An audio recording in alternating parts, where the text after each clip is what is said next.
Rugari.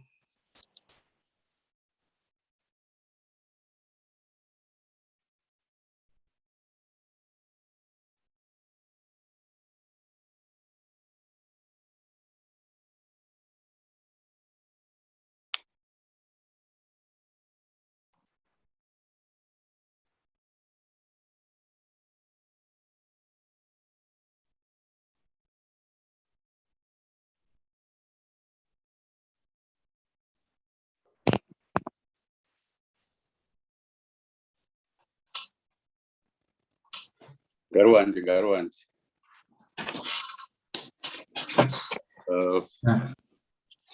I was there. I was linking it to YouTube. So, Okay. It takes a few minutes to do that. So yeah. So we are live on YouTube. Oh, great. At first, I thought maybe the password also changed since the one for. So I tried that one, and it was not working at all. No, this one is fixed. I don't know what happened with the other one. I see.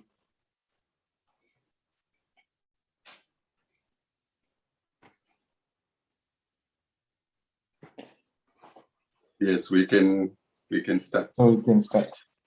Okay.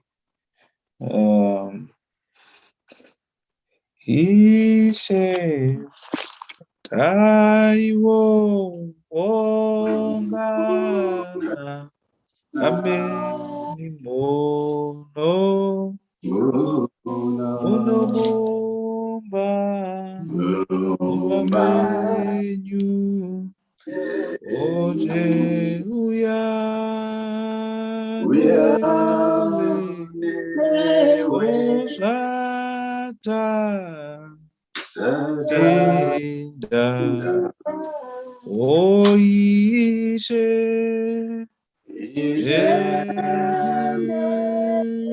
kwenyu oyo oye ameni inokorwa kurwarira ona iyo oyedu ishe muino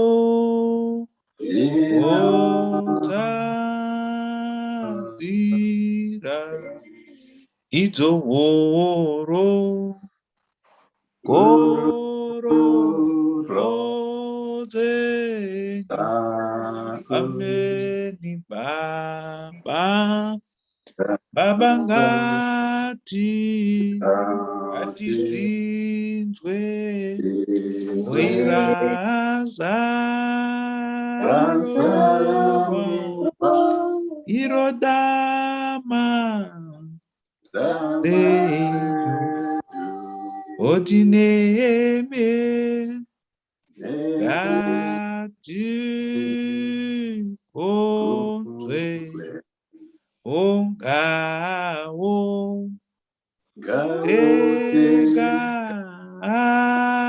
engazende ameni Yesu vano venyu utikana tapa omoti oikone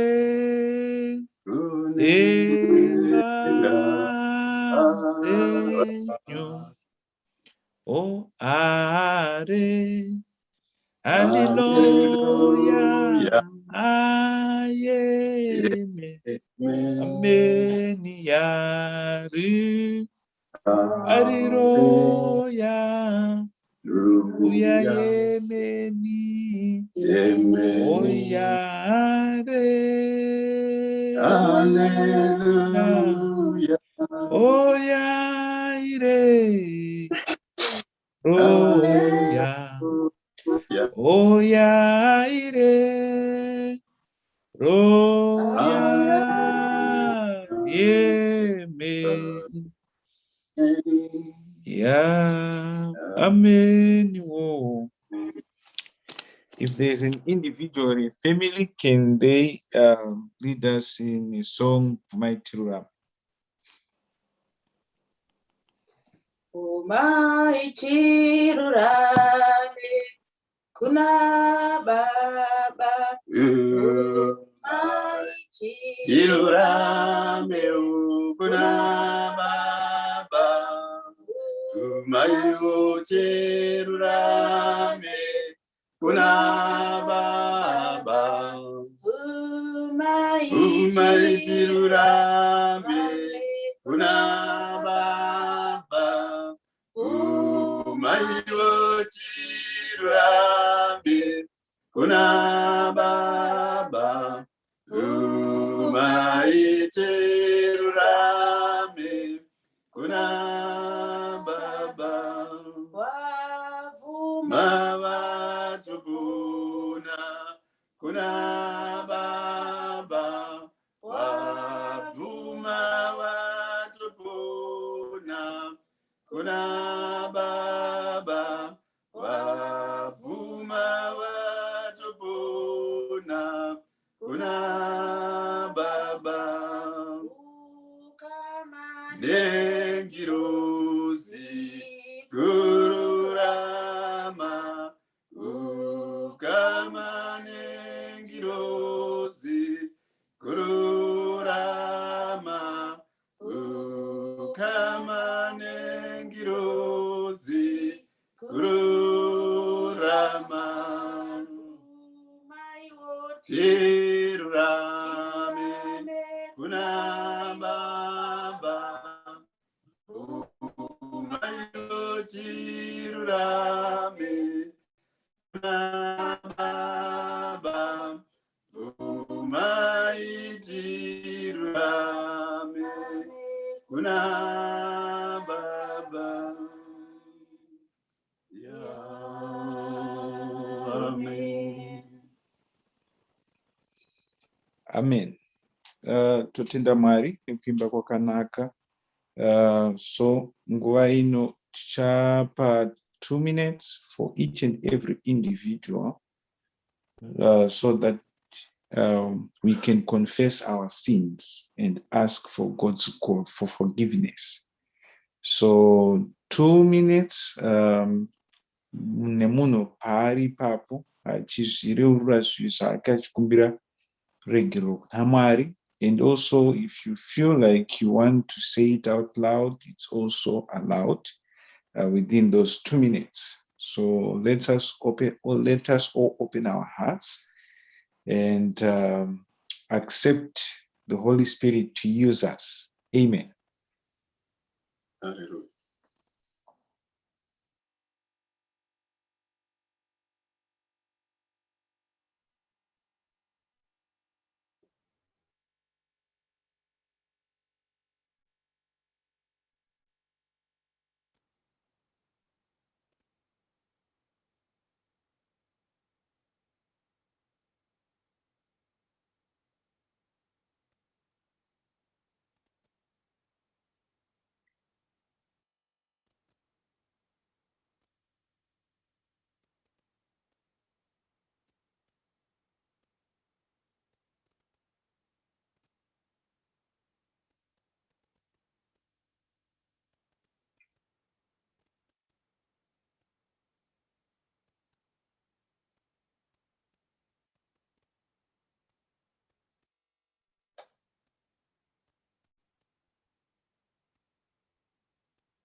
Amen.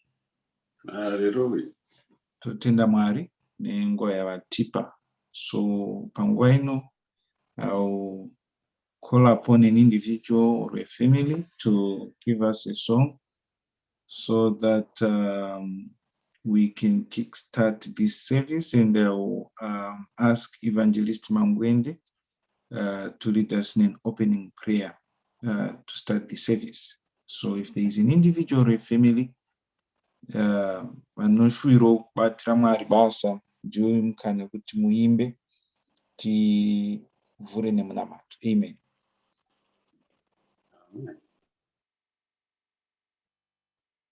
Mwari more zuwa redu. Oh, I've seen EN. I think EN had unmuted. Go ahead, please. Go ahead.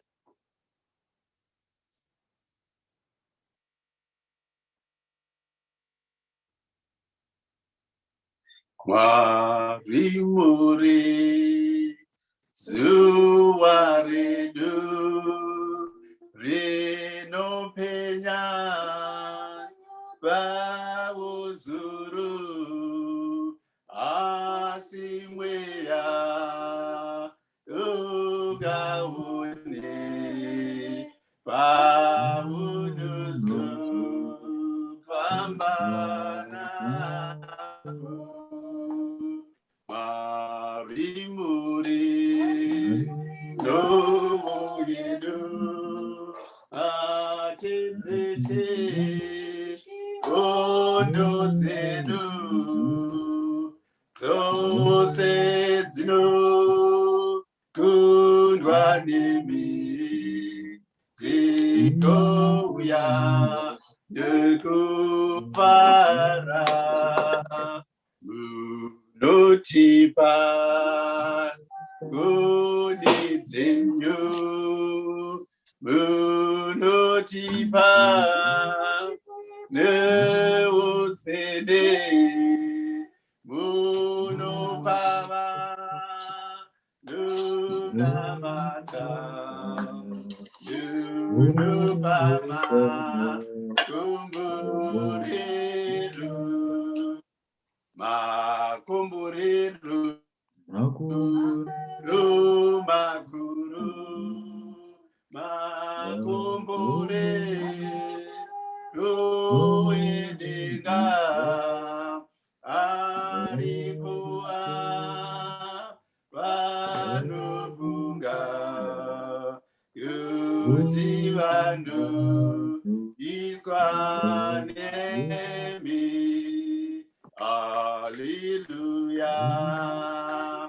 Hallelujah, hallelujah, hallelujah, hallelujah, hallelujah,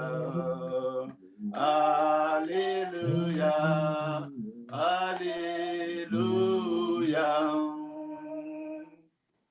Yeah. Amen. Ngatikotamise hope dzedu tinamate. Muzita renyu Baba, reMwanakomana naMweya Mutsvene. Ishe mune masimba, tinoda kukutendai. Panguva ino yemasikati, musi weMugowera, musi weSvondo, zuva ramakati ritarwe kukunamatai. Pamazuva ose makati hapana zuva rakakosha kudarika rimwe, nekuti ose akasikwa nemi. Mweya wenyu ukataura kuti musatongwe nekuda kwemazuva, mafestivals or even occasions. For each and every day is what it is, and it is important as it is on that day. So irori zuva ranhasi ratasangana pano Jehovha tenzi semhuri. Mwari wangu, takaungana panguva ino yekushungurudzwa nekutambudzika. Ivai nemumwe nemumwe chete wedu, Ishe Jehovha tenzi, mupinde mukati mehana yake. Musakure nekuzunza Mwari zvinetswa, madzudzo, matambudziko. things that worry us, things that make us afraid, things that make us anxious, things that make us doubt, remove them from our hearts and minds. Kuitira kuti Mwari kana tatarisana nematambudziko iwaya tizive kuti tinokunda, tiri vakundi wekupfuurisa. For the one who is within us is greater than the one who is in the world. Tinoziva kuti pasi pano Satani akakandirwa kuzokonzera bvonga mupopoto, mhirizhonga, zvose nekupesana. Asi makati imi kune vanotenda vakakumbira kuna Baba vangu vari kumusoro kudenga, nekuti ini ndiri muna Baba naBaba vari mandiri, chose chamuchakumbira vachakuitirai. Consider it done, consider it given to you. Have faith kuti Ishe wakanaka sekukumbira kwatiri kuita. Mwari wedu vari kumusoro kudenga vanotinzwa kuburikidza naJesu vanotigovera nekutipa kune vari kuchema. Mwari wangu zuva nezuva haripfuuri usina kunzwa Ishe wakanaka arasikirwa neundikani. Zuva nezuva haripfuuri kusina tumidzira message for a prayer request. Hakupfuuri nguva kusina ari kunzi ngatibatane tiise ruoko muhomwe dzedu tibatsire vane nzara nevane nyota. Mwari wangu naJehovha wangu tinonamata tichikumbira kuti dai Mweya Mutsvene wenyu wazadzisa chivimbo chedu. Chivimbo chedu ndechekuti Ishe wakanaka, tsitsi, nyasha zvizare panyika inokuregererana, kuyamurana Ishe wakanaka nemwoyo murefu, uyezve nekuva nezvokwadi. We pray for justice. Jehovah tenzi kumarudzi ose vari kumbonyikidzwa, vari kukumbiridzwa Ishe wakanaka kuti vaite zvisingadiwe nemwoyo yavo nenyama yavo. Mwari wangu tinowanamatira masikati ano. Shoko ratinaro pano, evhangeri ratinaro pano, Mwari wangu inongovhurwa nemi kuti tiinzwisise. Zadzai mashoko mumiromo yedu, mashoko Jehovah tenzi ekuti tipone, tikunde pasi, kuti kana mozodana zita remumwe chete nemumwe chete wedu tiwanikwe takanyorwa mubhuku yeupenyu, uyezve mabasa edu arimo. Tichitanga kusvika tichipedza, titungamirirwe nemi kuburikidza ndiJesu Kristu muponesi wedu. Haleluya. Amen. Atotenda Mwari. I'll once again call upon a female or individual to lead us in a song.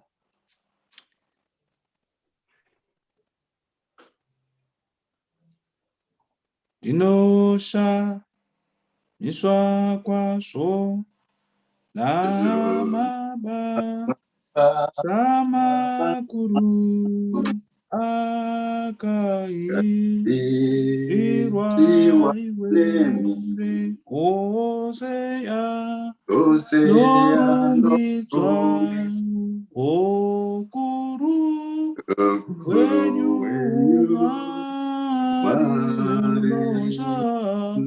misa kwaso iwo okuru wenyu Mwari unosha misa kwaso kanando vangarira mabasa epanyika kanando vangarira mabasa ekudenga inobuda misodikana ungaiwe inobuda misodikana ungaiwe ndozvewo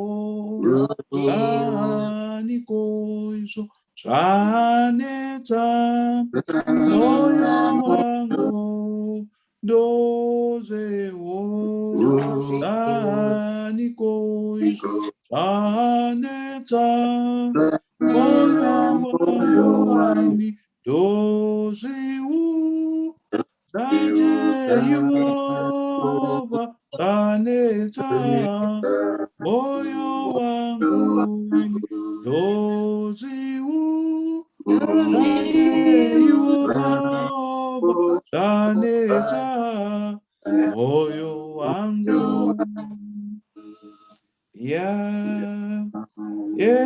Amen. Yeah. Hallelujah. Amen. Hallelujah. Tinokugamuchirai to today's Sunday service. Welcome everyone here present. Tichitenda Mwari vatipa mukana iwoyu wekuti tinge tichisangana tichidzidzisana pashoko irori kuti tose tive nekuziva, tose tibve pane kumwe kubwinya tichienda pane kubwinya. Our sole aim iri yekuti tikwanise kuzopinda muJerusarema idzva nezuva rekupedzisira. So our sole aim is for each and every one of us to be able kuzopinda muJerusarema idzva. So there are so many things that are expected of us. There is a certain way of living that is expected of us. And we have to understand all that is expected of us, and to do so kuti tikwanise kuzopinda muJerusarema idzva. Yes, Mwari ndiMwari vane nyasha, ndiMwari vane ngoni, asi zvinodawo isisuwo kuti tinge tichirarama munyasha dzake. So I'm excited and happy to be sharing the word and to be part and parcel of the service with you today. And kana pane vakasununguka kuti vanoda kuzoparidza today, munongozvizivisa kuti makasununguka, mukana uripo kwazvo.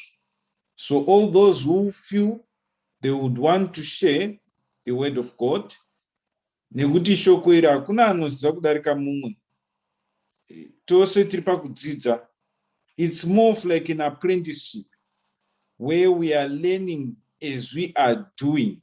We are learning the word and we are supposed to be practicing the word, so that vanenge vazogona, all those who are going to pass the apprenticeship, ndovachakwanisa kupinda muJerusarema idzva.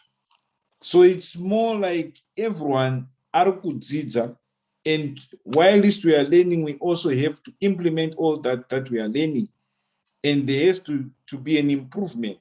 Tinofanirwa kunge tichikura muna Kristu,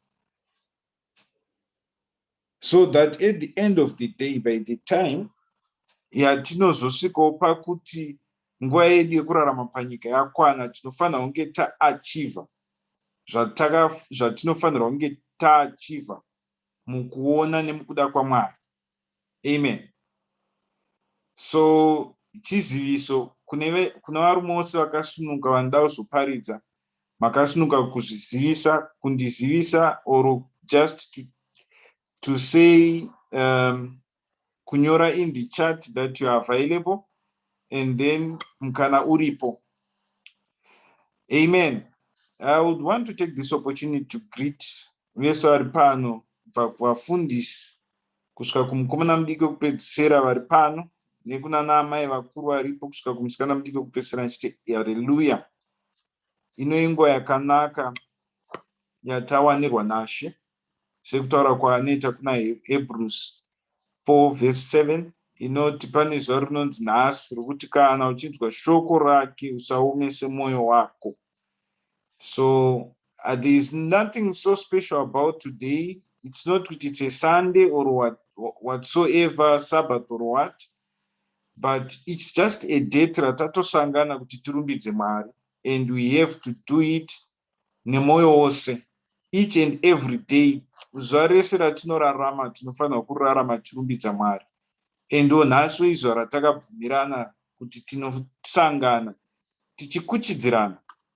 Ukaona moto uchibvira ukabvisa one huni ukaisa paside, in a matter of some minutes, in as much as yenge ichibvira zvakanyanya, inodzima.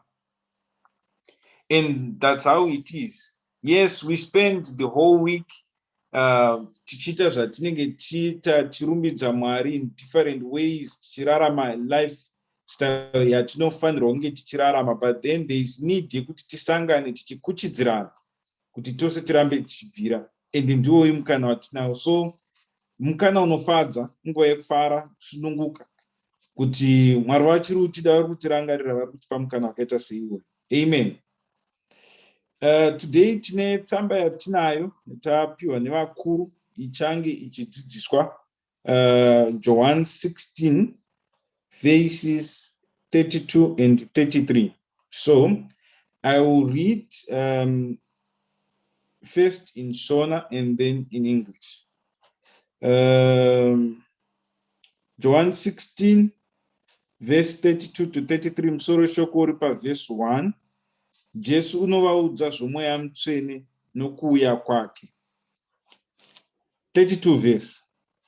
Tarirai, nguva inouya yatosvika yamuchaparadzirwa mumwe nomwe kune zvake. Mukandisiya ndiri ndoga, asi handisi ndoga, nokuti Baba vaneni. 33 verse. Ndakareva izvozvi kwamuri kuti muve norugare mandiri. Panyika munotambudzika, asi tsungai mwoyo, ini ndakakunda nyika. And the English version, I will be reading from the New King James Version.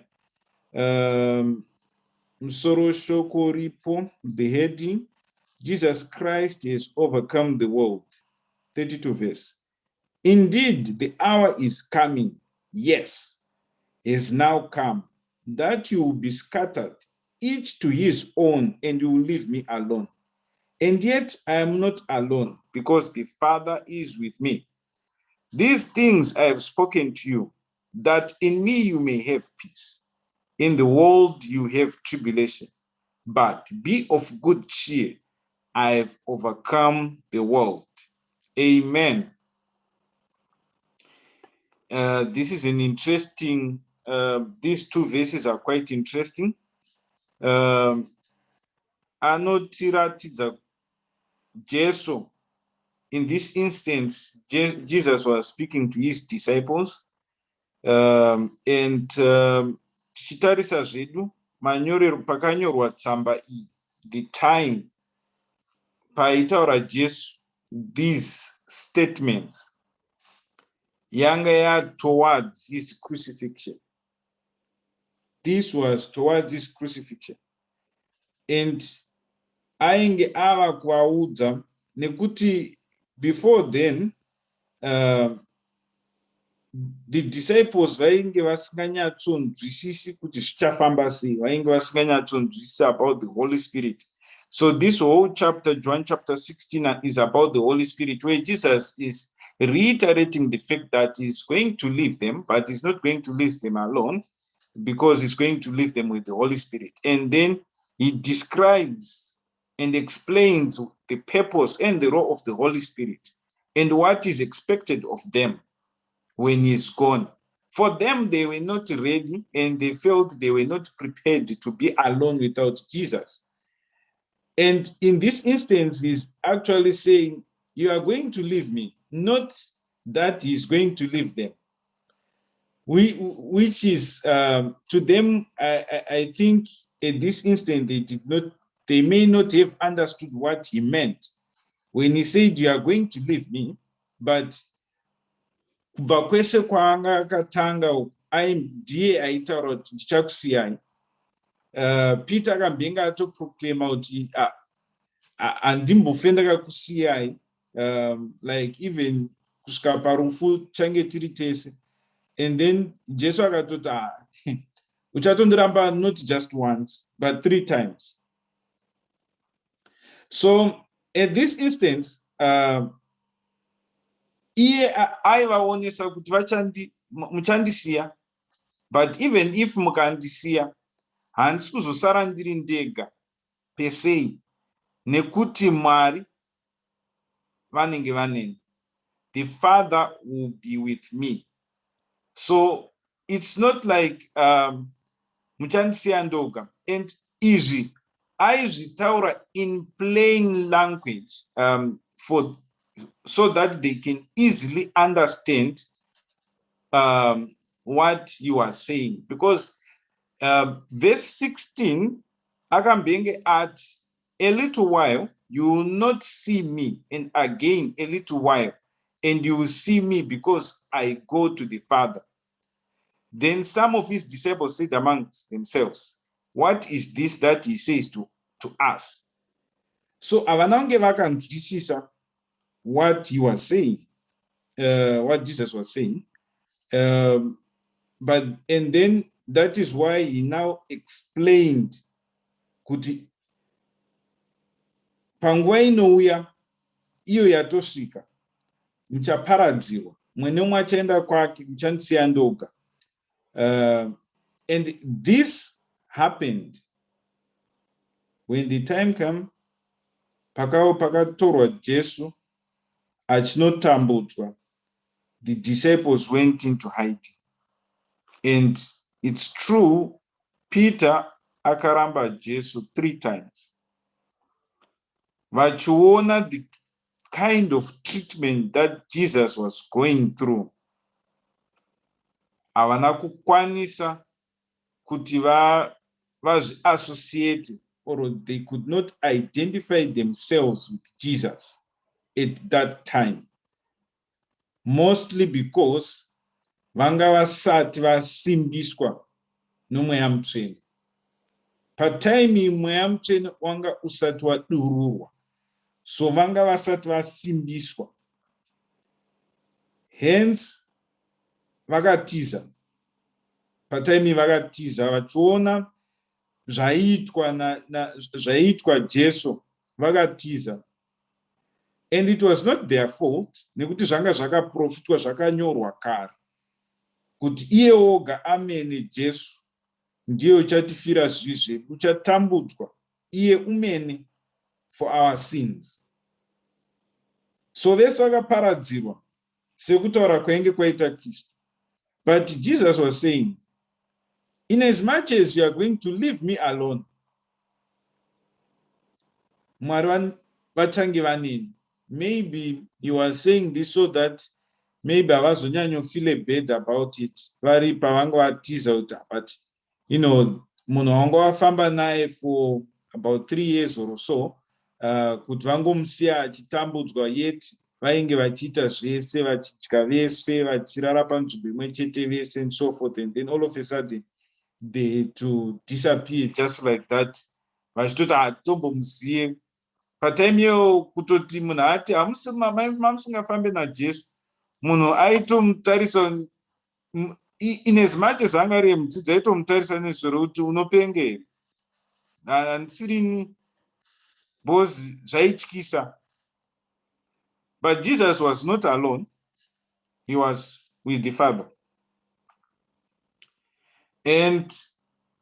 But he reiterated the fact that munyika mune kutambudzwa, asi maari mune peace. Izvi zvakatozadziswa, vadzidzi vakatosiya Jesu, but vakazodzoka, iye akazomuka sekutaura kwaangaita pa16, akava navo, akachivaudzwa kuti mweya ndaakuchienda, but do not be afraid, musatya, mweya mutsvene uchange unemi. And the fact yekuti akafa akamuka, vakamuona kuti zveshuwa akunda nyika, that alone gave them strength and hope. The fact yekuti they witnessed it live, kunyatsoona kuti yes, Jesu akunda nyika, even rufu akunda, even death. Vakamirira mweya mutsvene ukava navo, vakava nemweya mutsvene, vakachizochifamba vachiita basa racho. So the question is, patinosvika pakuomerwa today, sekutaura kwakaita shoko kuti munyika muchange mune kutambudzika, do we feel alone? Do we feel lonely? Or do we feel the presence of God? Just like in this case, Jesus, my friends, ake panyama vaaifamba navo, vadzidzi vake vaakaspenda 3 years now each and every day, but this particular moment in time, they to leave him alone. But he was not afraid because he felt the presence of God. Today, when we face trials and tribulations, vatinoziva or those who are around us vakatisiya, do we also feel the presence of God? Do we feel the presence of Jesus? Do we feel like we are in Jesus? Do we have peace? Is the Holy Spirit in us? Inini ndingori muvhuri bedzi. Ndichibvawo pachauya vachanyatsotsanangura nekushumira irori shoko tichienda mberi. Like I said pakutanga, if there is any individual, kana pane murume akasununguka kushare shoko nguva iripo, just type your name in the chat, and as soon as I'm done, tichakumbira an individual or a family to lead us in a song. Kana pane akasununguka kuparidza, that's the opportunity to just type your name in the chat so that I know arikupinda ndiani akuzoparidza. Evangelist Mangwende vachazopedzesa afterwards. So if there's anyone, please just feel free to type your name. Munoona iri shoko iri, as I said pakutanga, hakuna anoziva, but it's a matter of sharing the word. And ukana une chekureva, ukaenda unacho, ukasaita kuti vamwe vadzidze pamusoro pacho, kunenge kuri kutadza kushare. Amen. So yes, if there's an individual or a family, please can you lead us in a song? Amen.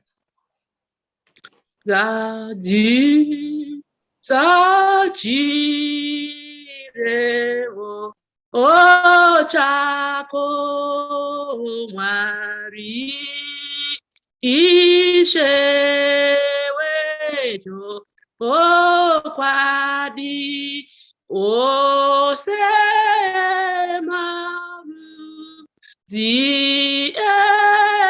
enyika Mwari wenga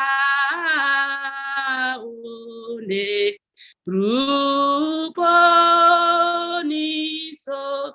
nama vikunayo onyika iwawonga ugamepa anewe dzidzamare dzose ndimi Mwari wedzirevehu kuru wako tonga tonga tonga ishe Jesu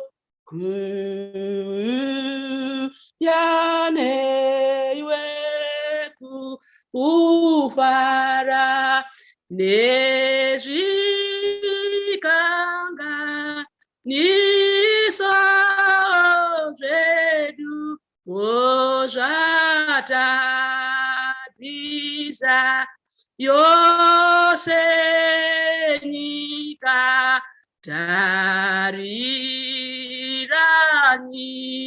kayo pedu uregeku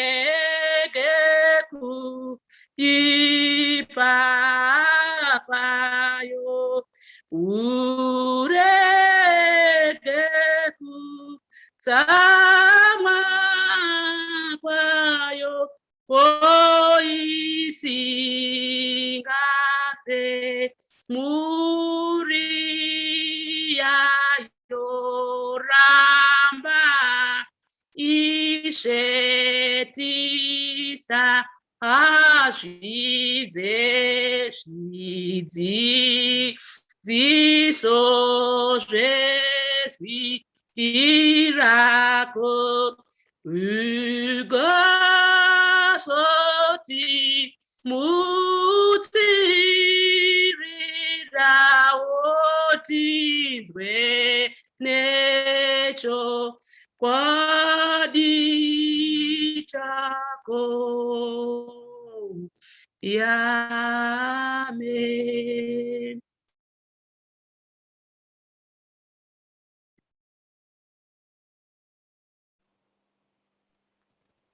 Hallelujah, hallelujah. Tinotenda mai Mangwende nekuimba, tinotenda baba Kabasa nemashoko ekuvhura. It looks like people are giving me all the time. Hapana ndaona asunungura muromo wake kuti inini ndiri pano. Kana aripo, this is the last call. This is the last call. Anenge anyarara obva anyarara nemusingaperi. You remember those calls panodaidzirwa muchato. Kuti unodaidzirwa kwemasvondo nemasvondo. Unonzi kana anyarara, ibva wazonyarara zvako nekusingaperi. Asi hanzi pakazoti pazuva reku the last call yacho iyoyi pakaita mumwe murume akasimuka. Akanga akagara kumashure shure vatanga kufamba kuenda kumberi, vanhu vese chechi inemike ichiti ngeringeringeringerika yakanyarara kuti zii zvekuti kana kachipeneti kadiki kakadonha twekopa tuya tukainzwikwa kuti waone munhu wacho zvakare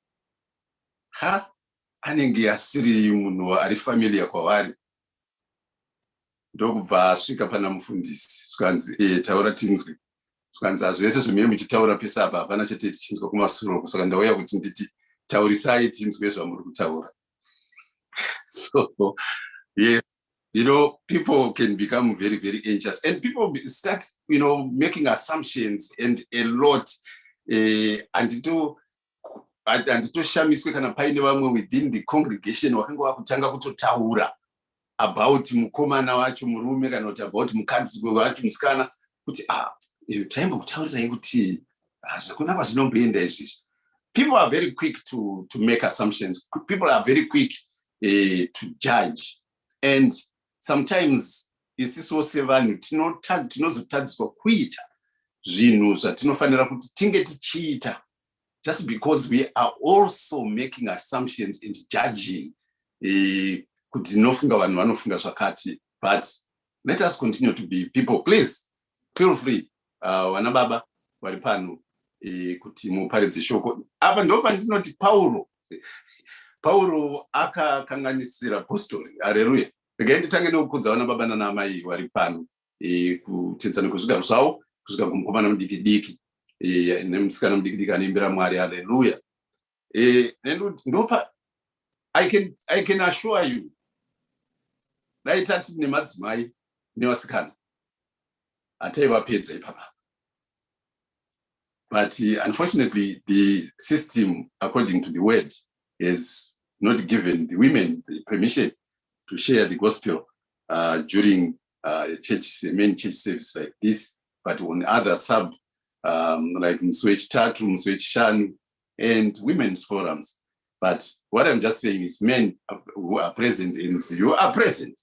The call has been made. And ukadzokera naro shoko iwonaro une mhosva tichanotongwa kunzi sande yaiya iwewe wakadzokera kumba une vhangeri rakanga richigona kunge rakatoporesa mumwe munhu panyama kana pamweya, rakagona kunge rainyaradza mumwe akanga aine chinhu chaimuchemedza mukati muupenyu, raigona kunge rakasunungura someone akanga akasungwa. Someone was lonely, but you went back with the word. Why did you do that? You will be judged. Yes, I know. But Mwari wedu is so gracious. Mwari wedu has got a big heart. Mwari wedu has got the door to his heart, the door to his mind. God is constantly open. It's like a mother and like a father. Mothers and fathers, all those chita sokuita kunge vanoti handichadi zvokuona zvakare kumwana kana kuti kunechi, but moyo wekubereka unorwadza. Vakanzwa kuti pane something chaitika, she will have pain. she will suffer. Ndozvakaita Mwari. But hazvireve kuti havakutongereba kudzokera nevhangeri nhasi. So before I start, please feel free. Vana baba varipo.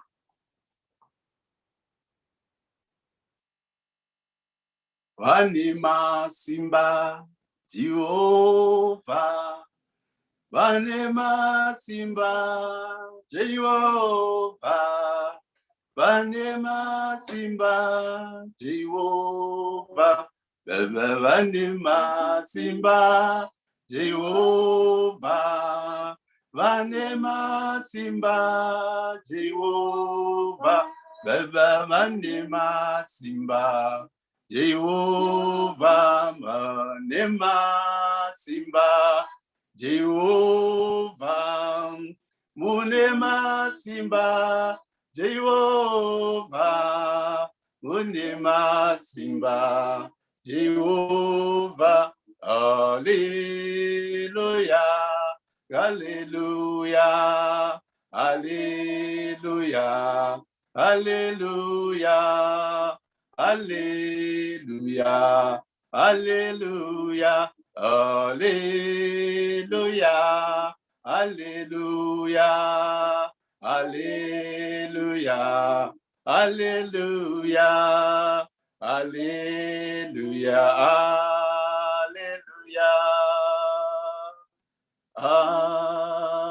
Amen.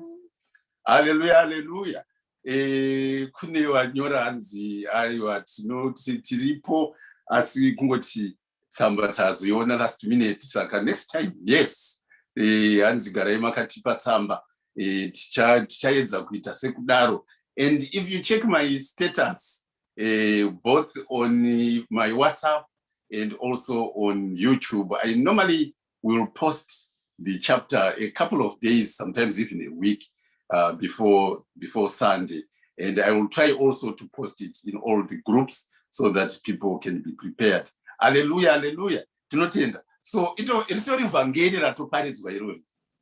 Ivhangeri ratoparidzwa kuti kugadzirira kwakanaka. Ndinoziva kuti last week ndakamboti pachi Apostolic Faith Church. Tsamba inozikanwa matosvika pechi. Inoto munyori anotoenda kuna mufundisi onoti saka nhasi tsamba tiri panani. Mufundisi woita confer nevamwe abi yake. Zonzi aiwa ngativhurei Johani 16 pa 32 kusvika pa 33. Nekuda kuti sometimes tinogona kugadzira tsamba yatinoda kunoparidza nezvayo, but wosvika imimi muchida kuparidza zverufaro, but mubva masvika pachechi paine shoko rekuti mune mumwe mudikani wenyu ashayikirwa, kuti muchaparidza zvekufara, it becomes like inhuman. So it changes swiftly. Saka, musoja, special forces, in Indinoti, Makristo, we are special forces. We are special forces. And special forces are trained to use almost each and every gun that is manufactured in this world. They are also able, possibly, to fly some aircraft. They can swim, they can climb, they can jump, they can fight, close hand combat. Musoja wa Kristo. Wai wakanzi, munoona, David wari mubako wakakomberedzwa. He wished, makambozinzwere. Hanzi, he wished kuti dai zvangu ndawana mvura inobva patsime raJacob paBethlehem, nyota yangu yaidzikama. Hanzi, a team of his special forces had to go behind enemy lines, and they went to get the water and brought it for their king David. And when David saw the sacrifice, he said, I cannot drink this water. I am not fit to this water, because this water now resembles blood. You people, you put your life in the line of fire just to please your king. This is your blood. I am not fit to drink it. Therefore, I'm going to pour it on the ground. And it is because of such gestures that they won battles. Hallelujah. Now, thank you, Baba Kapasa. Nyaya mataura pana papa. Yamavura pano pa John chapter 16. Inyaya yakakura. Inyaya hombe. Inyaya huru. Nyaya inotyisa. Cheno. Cheno. Chesa kwazo. Irozuva. Rekupera. Anzi, zuva rekugumisira. Pane chinhu chinotyisa. Musanyeperwe. Musanyeperwe. Vanhu vachiti, handichekufaini. Dzese idzodzo inhema. Hakuna munhu asingatyi kufa. Hakuna munhu asingatyi the day when darkness falls.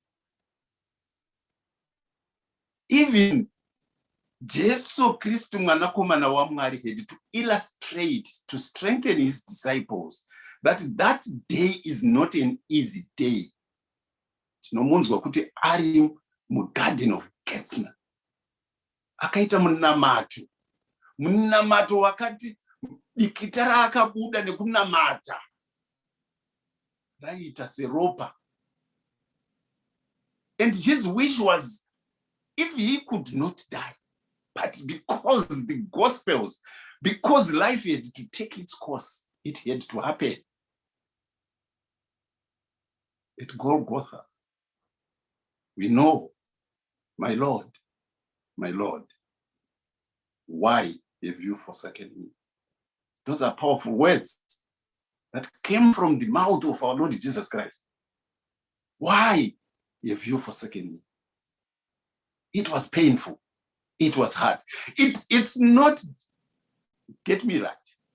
Jesus Christ was not in pain, not even a single pain, because he is pain himself.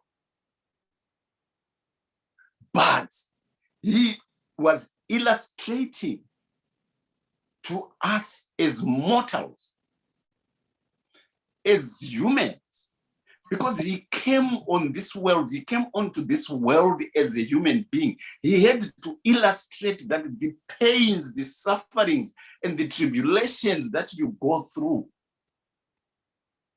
are part and parcel of what life is on this planet. And this is what happens to the human body. And hence, you need to remain strong. You need to have determination. You need to have persistence. You need to have patience and keep focused in the things not for this world, but for things that are to come, because that is where our greatest reward is going to be. That's why we say, even the prophets wrote, because of his stripes, we are healed. How are we healed? By his stripes. Because of his wounds, we are healed. How are we healed? By his wounds. It is a metaphor. When we remember, when you remember your loss, I've said before, in my life, I have lost every relation, every relation that you can think of, you can imagine of. I have had a loss in that domain.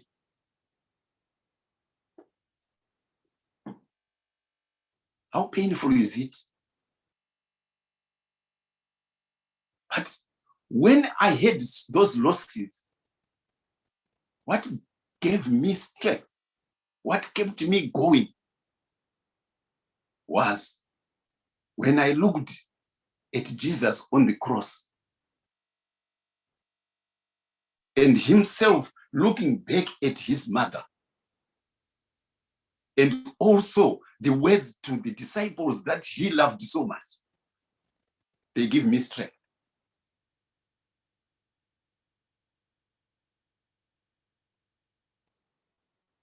When I listen to his words, kana zvichidai pamuti munyoro kupa mukukutu zvinoita sei, they give me strength. Ndinotarisa mberi, and I don't see my loss, but I see my gain. And this is what gives me strength. I've seen and helped people who have fallen down because they have lost a father, they have lost a mother, they have lost a son, they have lost a daughter, lost a wife, lost a husband, they've lost an aunt, a granddad, they've lost a dog, they've lost a cow, they've lost this, and they are depressed. They are hopeless. They're even contemplating what's the point of life. They are even contemplating leaving church. Where was God? If he is there, why did he let things happen? Say, if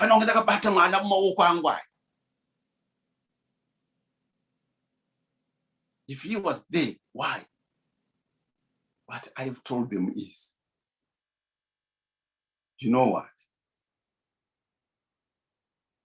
Jesu akati, kozva zvinoda pamuti munyoro kupa mukukutu zvinoita sei. I take them to gospels like John 14.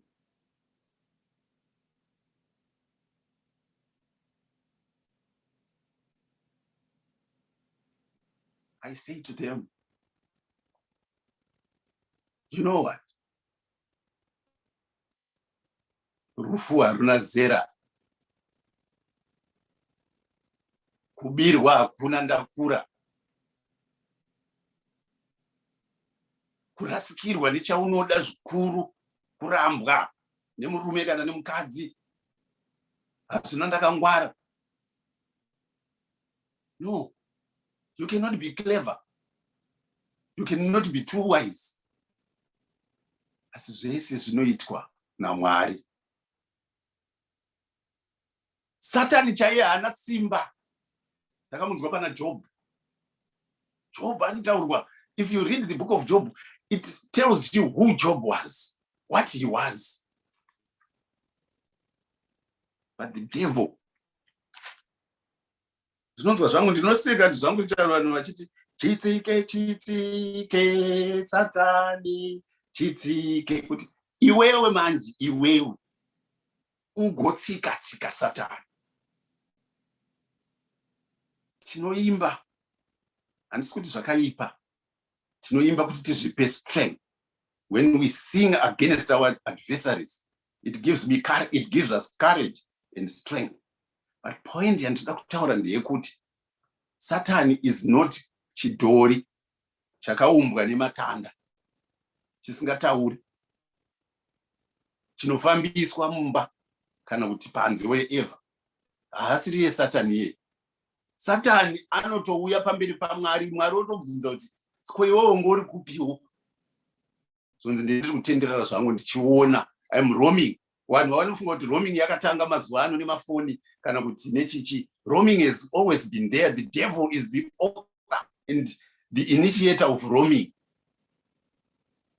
I've been roaming.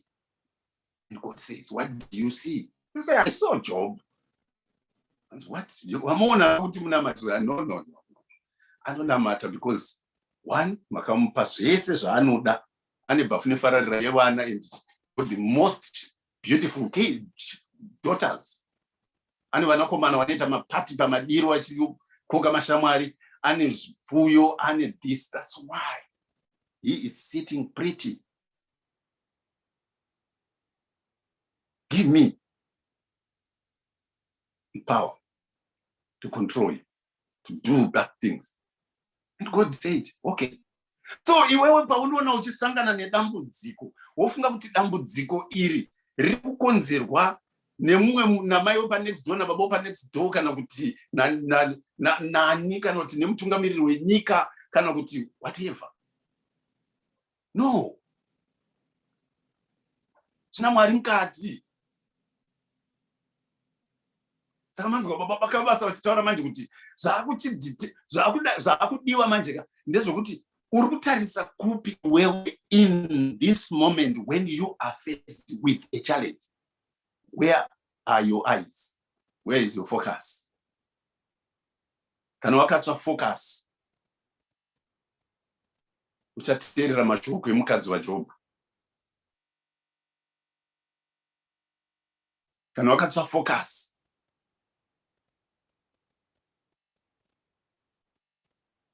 uchatarisa kusiriko.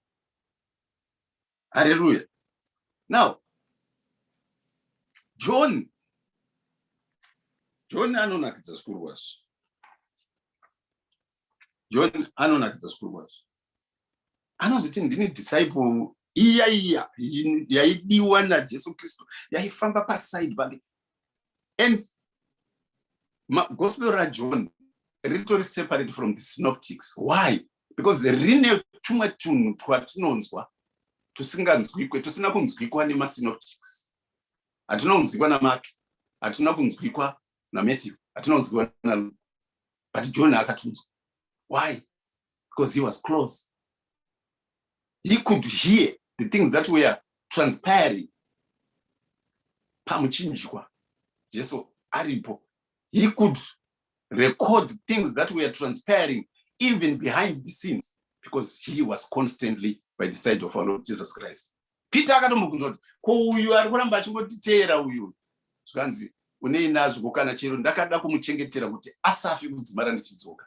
And people mistook that. The Bible says kuti Jesu akati John haazofe, but that was not what he meant. He says, but a time is coming, and has come, when you will be scattered, each to his own home. You will leave me alone. Mpabatisise papa. Hanzi inonzi shamwari yakanaka. Ishamwari inomira newe mumafaro, zvakare nemunhamo.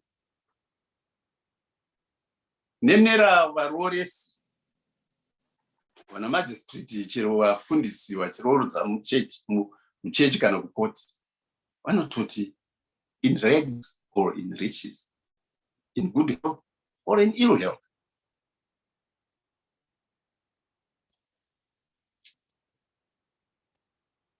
We will be together. But kunyeperwa inema dzese idzodzo. Let me tell you this again, kuti inema dzese kuti I do kunyepa kunenge kuchitwa nevanhu. I'm still to come across someone who stands verbatim to those words. No, you can't. You cannot, because the Bible says so. You cannot. Pain is painful. And a lot of people have divorced because of pain. A lot of people have abandoned their families, their children, their neighbors, because they have got a mental disorder. A lot of people have abandoned their loved ones because they are poor. A lot of people have abandoned the church because they don't want to use their bundles to come to Zoom.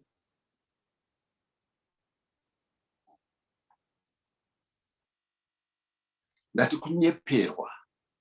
Asi mune zvokwadi mumashoko, because the thing is, the words will always be truthful. Get me right? But our promises always fall short.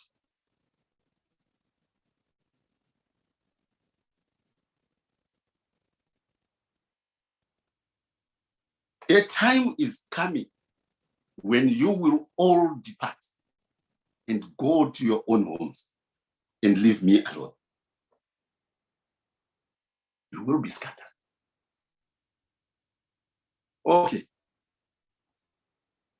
Those who are following the news, you must know what is happening in Afghanistan. If you are following the news, there is helter-skelter. Vanhu vakaenda nemakambani akavasainira macontracts ekunzi tinenge tinemi kusvikira nekusvika pera. Izvo vari kuchema kuti they've been abandoned by those companies and they don't know how to get out of Afghanistan. It is now fittest of the survival of the fittest. One man for himself and God for us all. Jesu akataura kuti mukati meupenyu, listen, pane nguva people are going to scatter. If we say this is not truthful, then we are going to be in distress. When your husband departs. Because mudzimai wako akawerenga vhesi inotaura kuti kana uri kumunda usafunge zvokudzokera kumba kunotora batye, but just go. Uchati mudzimai wangu andisiya if you do not understand what the word says. But nekuti kuguma kwauya ari kwaari, she has got to go. Ari pamusoro pemba. Usaburuke uchifunga zvekupinda mumba kuti ndasiya mwana akarara. Just go.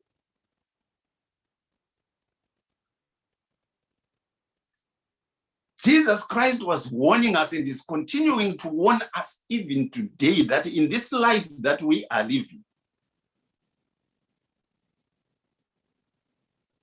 you will be scattered. Haimi. Kune vakadzi vari kudiaspora, kune varume vari kudiaspora vakasiya vakadzi kuZimbabwe, kumusha kana whichever country they came from Malawi, Zambia, Cuba, name it, vachienda kudiaspora, vachiti zvinhu zvichanodai so and hazvina kufamba zvakanaka, and they abandoned their families there. They have been scattered. And ukatsvaga shoko rinokutaurirai kuti zvakanyorwa paJerusarema kudhara. But shoko raMwari harichinji. Shoko raMwari is like time.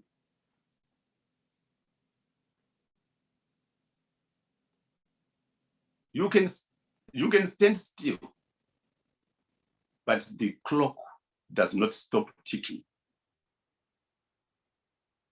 The clock can also die. Its battery can die. But the time does not stop. Do shoko raMwari kuti iro rinoramba rakangomira riri pazvokwadi. Saka tikati kuwerenga tichiritsvaga tichirinzwisisa kuti riri kumbotitaurira kuti kudii, but a time is coming and has come when you will be scattered, each to his own home. Where is home? Home is relative.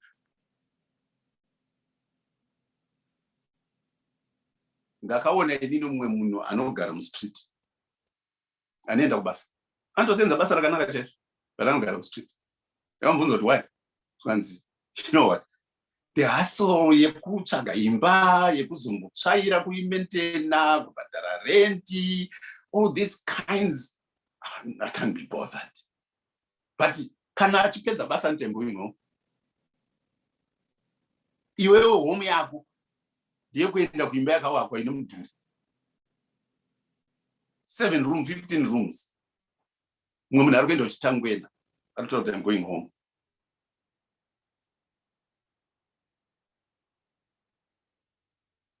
So it is relative. It all depends how you want to interpret home.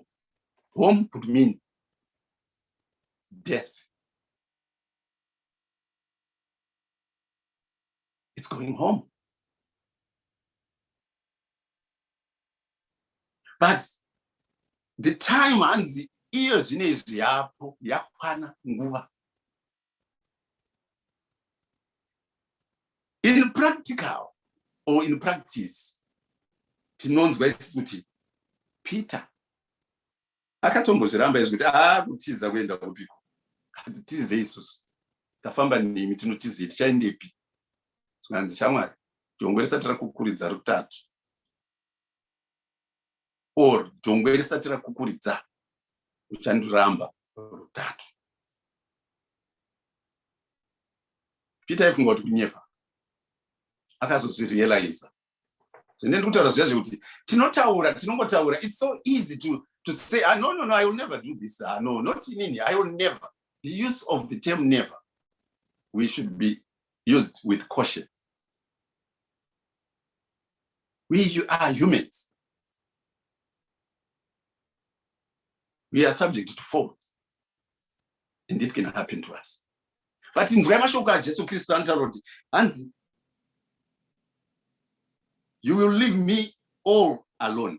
Yet I am not alone, for my Father is with me.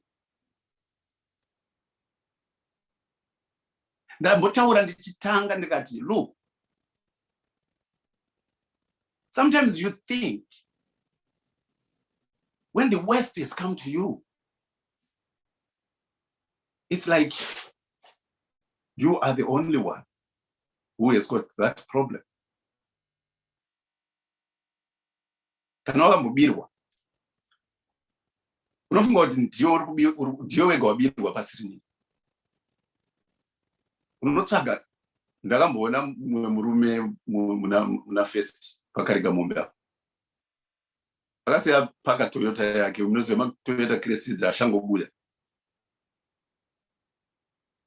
Akasiya paka Toyota yake achienda mukarega mombe mubengi kunodidi achidzoka within minutes it was gone. Ndakaona murume achitarisa mudrain. I'm not joking. It's not like I just want to make fun. Murume akazunza homwe. Akagara pasi. Akatanga uchema. Ndasiya ndaipaka apa manje so.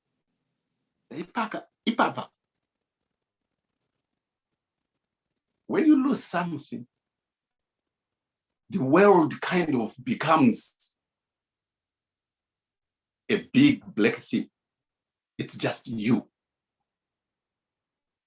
Especially if you have not taught or if you have not trained yourself and read the Gospels and, prayed, meditated upon the word to understand now kuva wega.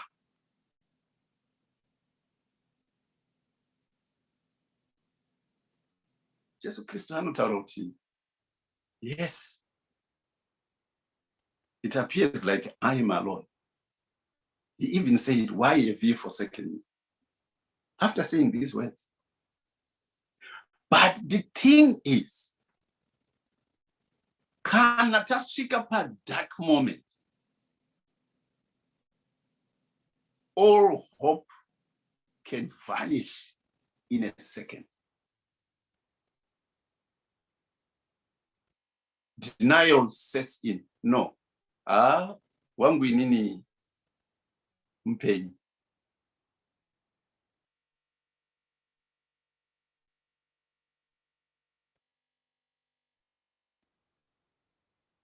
Inini. Yatsamba iya ndofunga kuti iri kureva zvokwadi. Kuti basa rapera kana. Sarina. No, marriage yangu. Kana nesimuchato riya ratakaita riya. Hakana. But ukazonogoogle manje kuti how many people are getting divorced per day at the magistrates courts, at the high courts, kwamambo, or in the world, you see there are thousands. Every minute, if not every second, magistrate judges crossing a paper. All right. So, zviri kwakawanda.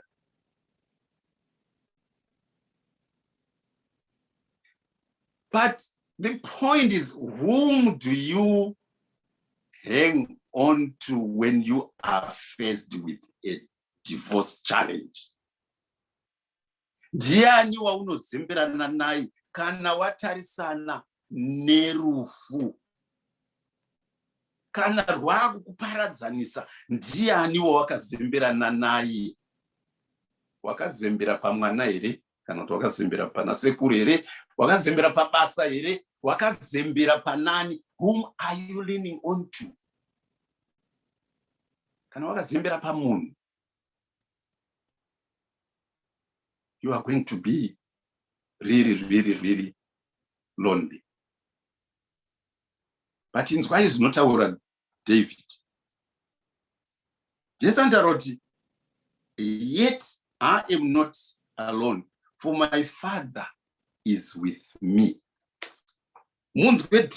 David on Psalms 23. The Lord is my shepherd. I shall not want. He makes me lie in green pastures. He leads me beside quiet waters. He restores my soul. He guides me in paths of righteousness for his name's sake. Even though I walk through the valley of the shadow of death, I will fear no evil, for you are with me. Your rod and your staff, they comfort me. You prepare a table before me in the presence of my enemies. You anoint my head with oil. My cup overflows. Surely goodness and love will follow me all the days of my life. Jesus knew, and this is our strength today. When you are faced with that dark moment, instead of turning to your own vices, to your own devices, to people, turn to God. Reflect upon the word like this. Go to chapters like this. Sit down quietly on your own and recite, read it, listen to it. Let it give you strength. Your strength is not based on human. Atirwi nenyama neropa. Therefore, even our fighting tools are not physical. They are spiritual.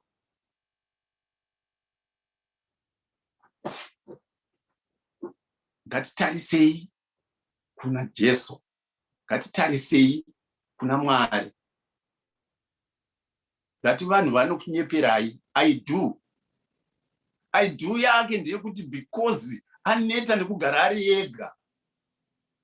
Ari kuda munhu wekumakambani, because akaverenga munzwisiso uchenjeri Ecclesiastes where it says a blanket cannot be warm when you are one.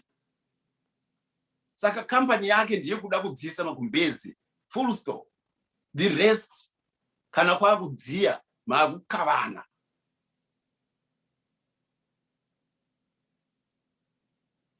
But Jesu hana weather.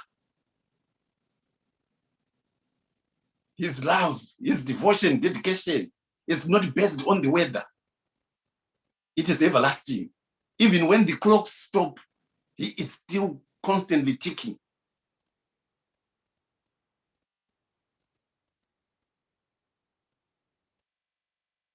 Chero penga account yako isina mari. Mwari ariko.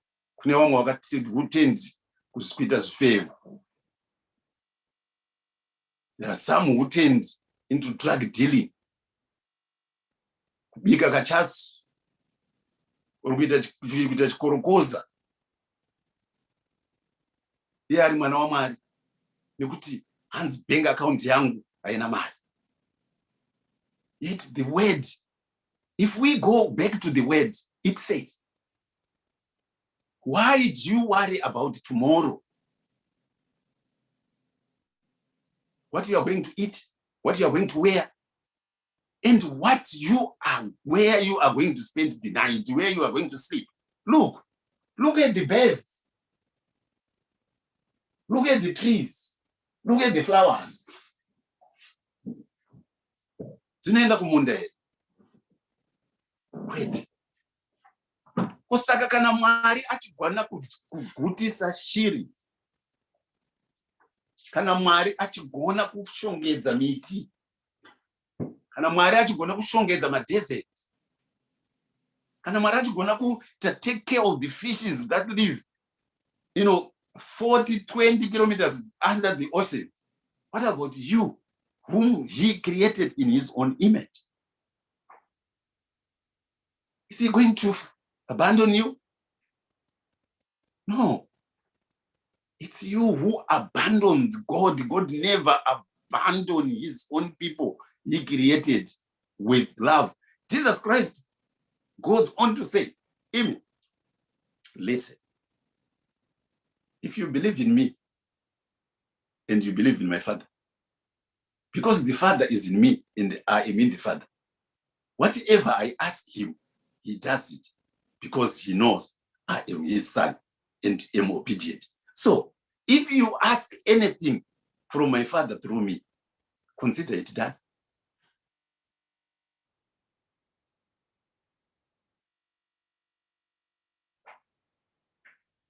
Consider it done.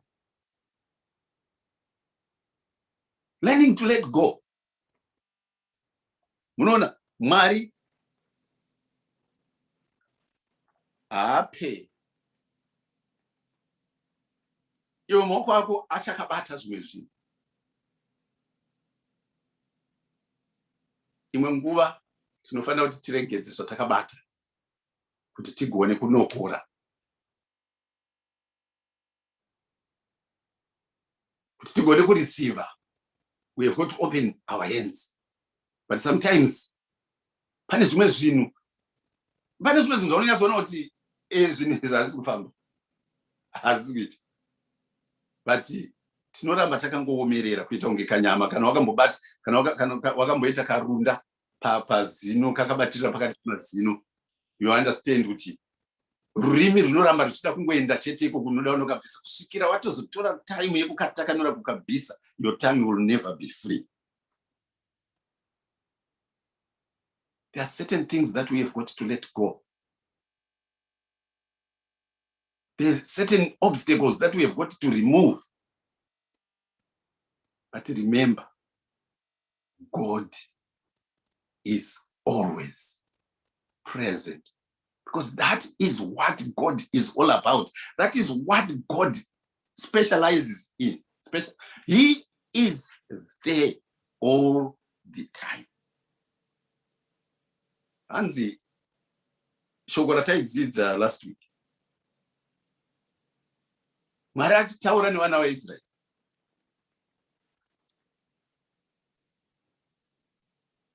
Before you go to a battle, a priest should come to declare certain words to you. Masoja aKristu.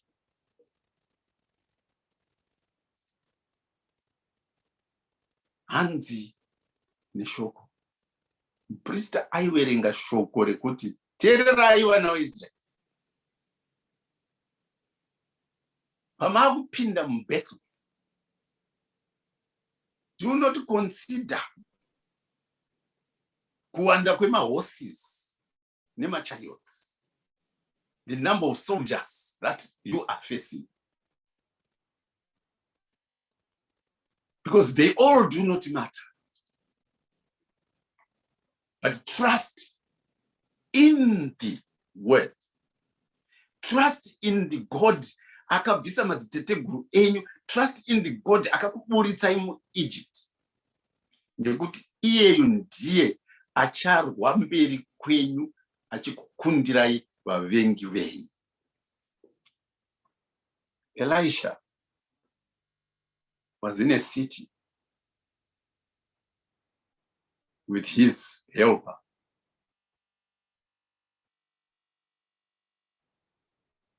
And the helper early in the morning wakes up to see that the city was encircled by soldiers on chariots and horses, tanks and everything. Munoona pane manguva yaunomuka makuseni so. Uchimuka, you wake up and your body is on fire. You have got pain everywhere. Ndakambonzwa mumwe vanhu vachiti ndiri kurwara miri wese. Pese pauno kana kubata vhudzi chairo chairo zviri kutongorwadza. Everything. You wake up and this is how bad the situation is. Azinotangira pauri. Ukaverenga shoko. Kune wakamuka makuseni wachinoita munamato wekuseni wakaona guta rakakomberedzwa rese nemasoja ivo vari 2.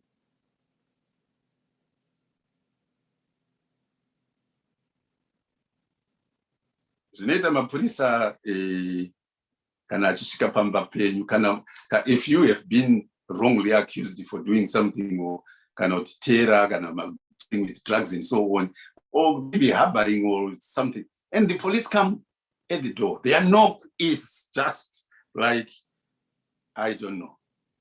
And the way they smash your door in and coming, shouting and running, you just feel overwhelmed. It's like, it's gone. And if the West comes to the West and they are throwing their stun grenades, the bangs and the light that comes with it, and the smoke, and Elisha's helper said, say, we are encircled, planned thousands of soldiers, armed. What are we going to do? Elisha calmly. Zvinoita mwana waMwari anoziva kuti Mwari ndiani. Zvinoita muKristu akura pakunamata pakutenda anoziva kuti Mwari ndiani. He calmly said to his helper, don't you fear. The soldiers that you are seeing are not as many as our own soldiers, the ones that are guarding us. And he prayed to God. There is something that he prayed to God for. He prayed to God kuti avhure maziso at this helper. Sometimes, if within our families, some people are beginning to doubt the power of God because the enemy is overwhelming. The problems are overwhelming. Azvidi kuti tite hasha. Azvidi kuti tite zvemutsimba. Munofanira kunge muchiziva. Munoziva kuti Mwari anodai. No. Elisha prayed to God kuti maziso avhurwe. And what he saw was a huge army, greater by far. He saw millions of soldiers. And he relaxed. But in Zweimundsguti, Elisha chicha akakumbira. Haana kukumbira kurwirwa nemasoja esaya. He just, mumwe akamuvhurisa maziso. But vamwe akavavharisa maziso. Kungovapofumadza chete. So that they could find their way out. zvinoita shoko raMwari, zvinoita kuziva Mwari. Jesus Christ says, you can abandon me, but I will tell you one thing, I am not on my own. And these are the words that tinofanira kuseenzesa. These are the messages that tinofanira kutakura patinenge tichisimbisana, patinenge tichinoita assure those people, those fellow brethren, even those chero vasinganamate Mwari, kana vatarisana nedambudziko, sometimes because they know us, they will come to us for advice. They will come for us for suggestions. It is that moment and that opportunity that we take to show them. And we pray to God so that he can open their eyes to waone ukuru wa Mwari. Hallelujah. Ukuru wa Mwari hauoneswe nenharo, hauoneswe nekuseenzesa chisimba, hauoneswe nekudeclare vamwe kuti maama hedheni. No. Ukuru hwaMwari hunooneswa nekuvanamatira kuti vavhurwe meso kuti vaone zvokwadi. Kana vaona zvokwadi ivo vega, vachasiya zvakaipa, kuteerera zvakanaka. Nekuti Jesu anotaura kuti iye ndiye zvokwadi. Vose vanomutevera, vose vanoita zvinoda Baba vake, vachaziva zvokwadi. Uye zvokwadi yavachaziva ichavasunungura. Kana usingazive zvokwadi, chokwadi, Hosea anotaura kuti kusaziva kufa. Nekuti Mwari akati kuna Hosea, vanhu vangu vanoparara nekushayiwa zivo. He goes on to say, this is the words of our Lord. Ndinonakiswa zvikuru sei nemashoko aJesu Kristu. I've said to some people, I don't know if my camera will show you this because I'm using the front camera. Maybe it will. I've got a book, Rakanzi, The Commands of Christ. Ibhuku rine mashoko aJesu Kristu chete. Kune vanyori vakangoti tidangogara tingotora mashoko aJesu Kristu akanyorwa nemadisciples akitongoaisa pa1, studying kungonzwa kuti Jesu Kristu anoti kudii. Iwe, I will tell you, dambudziko rese raunaro pane chakataurwa naJesu Kristu about it.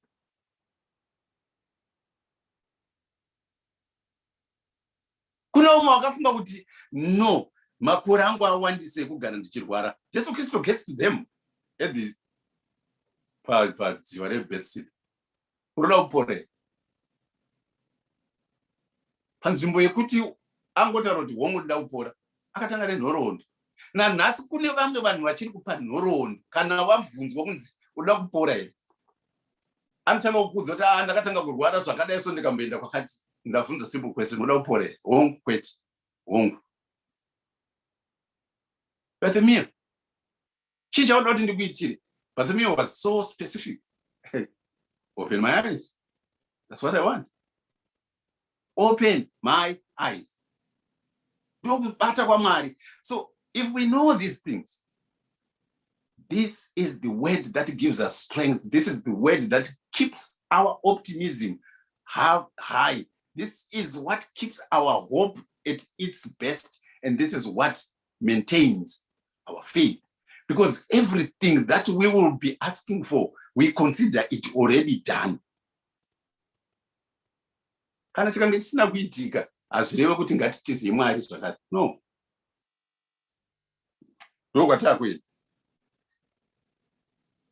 I have told you these things so that in me you have my peace.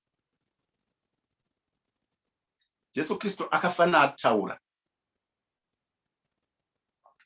Baba kabasa wataura wachiti Jesu aiziva zviri kuuya mberi. Nai mwana waMwari. iwo mukore unoyu ugotaura kuti iwe hauzive zviri kuitika mangwana muupenyu hwako. Unozviziva because you know kuti tomorrow is uncertain. Today, unotori is certain. Today, you are certain. Today is there because you are listening to me and you are there. So today is guaranteed. You have got it. But tomorrow is not guaranteed. So if you didn't know that, you know it now. Tomorrow is not guaranteed. It is not. James, the brother of our Lord Jesus Christ, writes about it. Munoti tinonoswera kuguta rekwakati mangwana tichandorima tichidai mangwana tichada kuzodya zvakadai so musingatoti kana Mwari watitendera. So Jesus Christ is saying, I have told you these things so that in me you may have peace. Muwe nerugare mupenyu nekufana maziva zvichaitika mberi. Jesus Christ told them in advance. Saka isisuwo sevana vaMwari, how are we preparing ourselves? How are we preparing our children? How are we preparing our families so that they know about tomorrow? There's a lot of things that we can do. And it starts from very little money. Kana uchisenza uri kubasa kuita life insurance, it doesn't cost more. The minimum you can get, that gives you a sizable amount. Well, in a stable economy, we are talking of a stable economy. Possibly in an unstable economy, it might vary. But I can tell you, based on, in this country, a life insurance policy starting from £7 can guarantee you not less than 50,000 at the end of life when you die. And you don't know when you die. Kuna wanda anditore policy because ndikazoramba ndichingorarama ndongoramba ndichingobhadhara McDonald's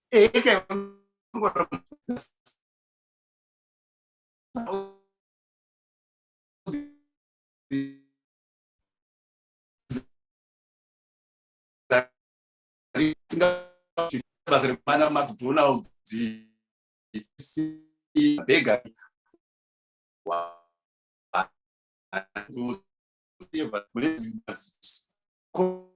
contract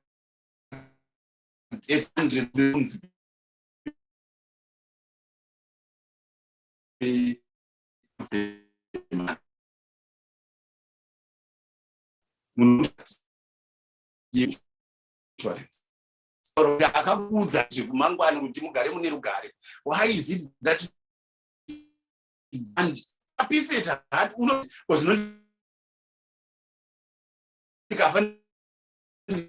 policies are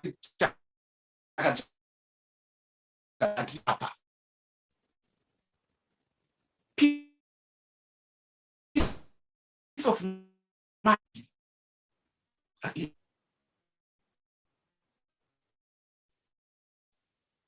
Think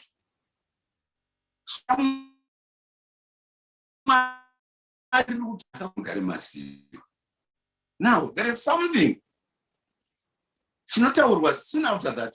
In this world you will have trouble.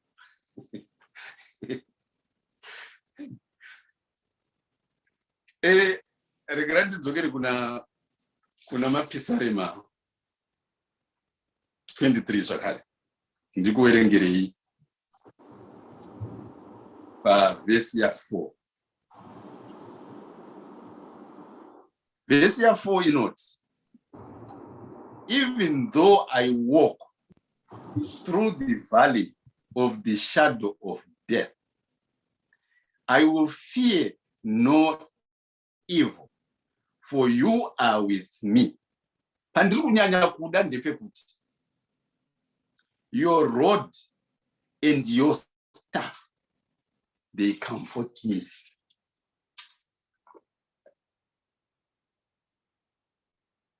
In this world, you will have trouble. But Kumashure Ati, I have told you these things so that in me you may have peace. Isn't this a contradiction? You are promising peace, and yet you are foretelling trouble, problems, suffering. What is this all about? Zvakagara zvatonyorwa kudhara kuna mapisarema kuti mushamu yaMwari, mutsvimbo inogogodza musoro yaMwari, ndimo mune rugare. What is all this? What is this all about? James writes, call it joy. Consider it joy. Accept it as joyful when trials and tribulations come your way. Why? If you consider, how can you consider problems as joyful? Because it's normal. Several times I have said it, and I will continue to say it all the time. This life that we are living is full of suffering. And that is one basic truth that you need to accept and understand. If you fight against that truth, your life will be miserable all the time. Basic, one universal truth is that life is suffering. Know it, accept it, and move on. Deny it, and your life will be miserable. This is the truth. Where does this come from? Is Jesus just saying it for the sake of saying it? No. Because he was there in the beginning, before he was there before, and during he was there too. Let's go to Genesis. Genesis chapter 3. And I will read from verse 40. So the Lord God said to the serpent, because you have done this, inzwai munzwe, nhamo haisi yemakristu chete, asi makristu chete anoona nhamo. Mungafunge kuti chero makristu ndo anenge anonyanya kuona nhamo, because vakristu vamwe vakatombobvunza, vana vaMwari vamwe vakatombobvunza kuti why is it that mahedheni kana kuti vanhu vasinga kunamatei vanogara zvakanaka? No, havagari zvakanaka. Havagari zvakanaka. Kugara zvakanaka is relative again. Kugara munhamo is relative again. You have got to qualify it. You have got to put some substance. You have got to add on some flesh kuti zvinomboreva chii. Ndaiti mumwe musi 2 plus 2 is equals to 4. Yes, mathematically it is equals to 4. Saka iwe ukapiwa 2, 2, 1, 4. Ine ndikapiwa 2, 2, 3, 4. But let me tell you, kana riri basket remango, kana basket rema-apples, zvakudependa nekuti size yemango dzawapiwa dziri kuita equals to 4 dzakakura sei. Because dzako iwewe kunyange dziri 4 dzinogona kuti dzakawanda kudarika dzangu 4 nekuti dzako ihombe dzangu idiki. And now we are putting in the element of mass. Tikazoita put again another element of quality. Although mathematically 2 plus 2 is equals to 4, but the quality, quantity, and many other factors is not the same.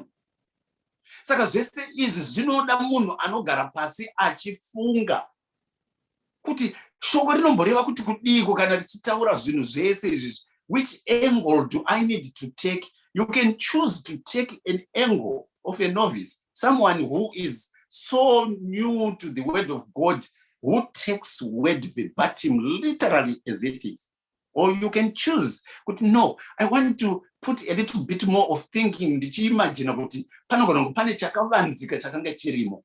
chichitaurwa, kana kuti regai nditsvage wisdom from God, sezvakaita Solomon kuti akati, although ndiri mambo kudhara, ndiri rich and everything, but I need wisdom to understand how people think and process information and how to catch a liar.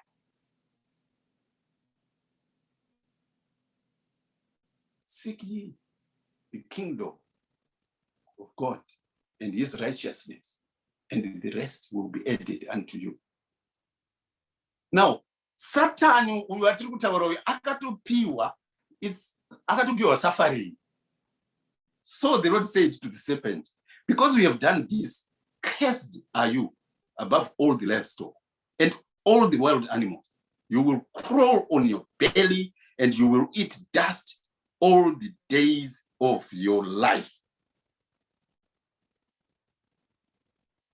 Saka muEdeni kana achiuya kwatiri achitaridza kutambudzika nekuti upenyu hwake hwakazodai, muvhurire shoko, umuratidze ipapa, uri nyoka, uri mwana waSatani, uri mwana wenyoka.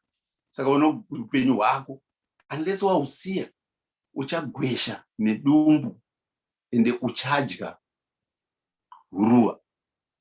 It goes on to say, and I will put enmity between you and the woman, and between your offsprings and hers. He will crush your head, and you will strike his heel.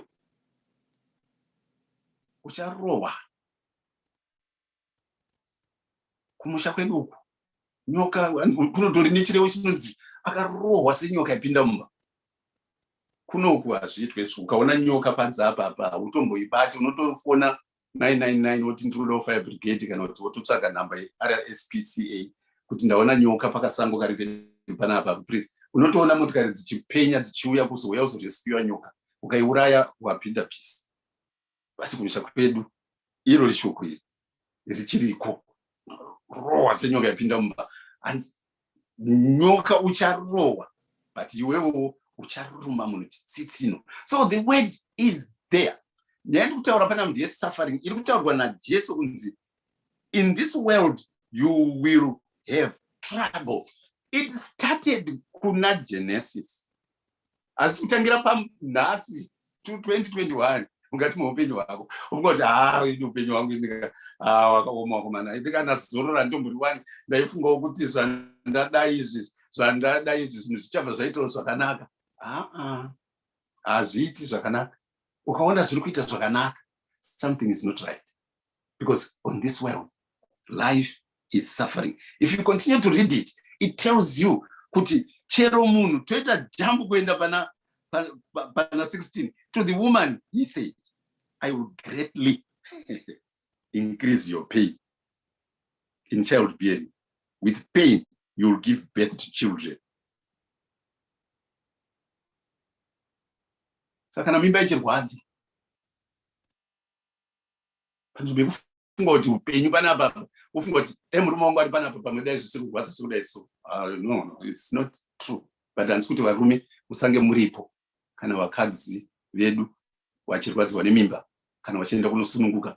Modern hospitals, they allow the husband to be beside murume, besides mukadzi wake achisununguka, wakamubata ruoko uchimupa encouragement. Push, yes, push. Yes, I'm here, my dear. I know we are going to be happy. Jesu Kristu akatosenzesa mufananidzo wekuti tarirai muone zvinoita mukadzi kana achirwadziwa nemimba, but rufaro runozoteera rukuru. So kurwadziwa nemimba hakuna kutanga 2021. Pakatonyorwa naMwari as punishment for disobedience. So suffering is in various forms. And he goes on to say, 17, to Adam he said, don't think I'm running away from you. Your desire will be for your husband and he will rule over you. It's straightforward. Your desire. Saka dzimwe kana muchinzi murume wangu anyanya kunditonga sitere. Asi kukutonga iba. Makatongwa kare. But varume po vanonyora kuti idai vakadzi. sekudiwa kwakaitwa kereke naKristu ndizvo itaiwo kwakadzwi. Watengerewo hembe dzemari inodhura. Kwete kuti Paul akati anzi kwete hembe dzemari inodhura nemapaera and so on. Asi zviro zvaireva kuti madzimai, do not pay too much attention on decorating yourselves. It's not about outward appearance, but it is about spend millions of pounds of dollars in making your heart righteous. That is what will be considered on the day of judgment. To Adam he said, because you listened to your wife and ate from the tree about which I commanded you, I commanded you, you must not eat. Cursed, mark those words. Cursed is the ground because of you. But cursed is the ground. In other words, cursed is the world. In other words, what he is saying is the world is just suffering for men. For uchadya cheziya, uchabayiwa neminzwa.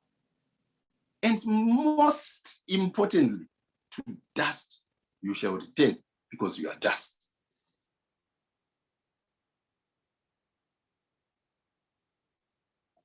Job chapter 14.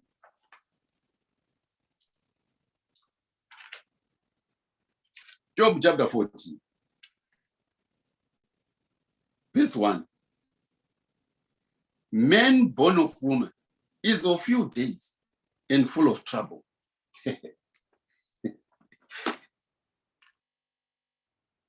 Man born of a woman. I know mazwano kwani vana wematest tube. But vanotobva mumukadzi.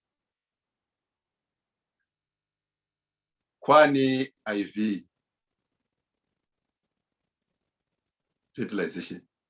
But zvese izvozvo zvinotobva kumukadzi. Saka Job, whichever way you came to this world, whether you were through IV or you were through a test tube, you came through a woman. Metsi yacho inotoda mukadzi. Chero kaita surrogate inotoda mukadzi. Saka munhu wese akazvarwa nemukadzi panyika pano pasi pano, ndati one universal truth is that life is suffering. Man born of a woman is of few days. And most of the few days, the majority of the few days, I always do a very simple mathematics. Kana upenyu hwakanzi 5 years. Saka zvirunzi few years ndo dzine mufaro chete. Saka ngatimbodzitora I'm generous 2 days. Saka 3 out of 5 dzeupenyu hwako inhamo. Saka chokwadi ndechipi cheupenyu? Chokwadi chiripo ndechekuti inhamo. Saka kana upenyu hwako hune nhamo, you are living a normal life. Kana upenyu hwako huri tatata all the time, you are living an abnormal life. But again, I've said, hakuna munhu anogara upenyu. I have studied about suicide and people who commit suicide. And among them, there is a great number of people who are millionaires who have ended their own life. Why? Akada kuenda kuholiday kwegore rese achigara one of the most expensive hotel yandakaona kuFrance. It's the most expensive hotel in the world, where you pay almost like 52,000 pounds per day, per night. I'm gonna shit because Mariashana. But you can have all the money you want. It does not bring happiness to you. I will tell you, you can have 15 bedroom the house. It doesn't bring happiness to you. You can have one of the most comfortable beds. It does not bring sleep. It does not calculate to go to sleep. You can drive the most expensive car. It does not translate to comfort in the mind. because people with all those things have actually intentionally crushed themselves. Ukazonzwa nhoroondo yacho, the papers now, especially here in Europe, they have now been told when you are reporting suicide, you don't have to put a lot of details and what might have caused it and how it happened, because it encourages others. Suicide is bad. If it ever passes through your mind, it is normal for the human being, for animals to think that way. But suicide is never an answer to your problems. It is actually a harbinger, or it is actually the beginning of more problems. You need to consider those people you leave behind, what they think. You might leave one of the most beautifully written suicide notes, but it is never going to make them happy. Life matters. We need to accept the fact that life on this planet is suffering. So whatever suffering that you are going through, Jesus has foretold it. He has forewarned us. He has warned us that you will face this. You will scatter. Job chapter 7. Job chapter 7.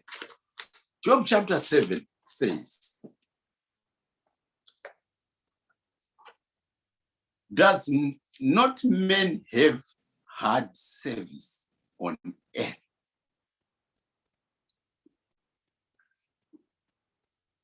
Does not men have hard service on earth?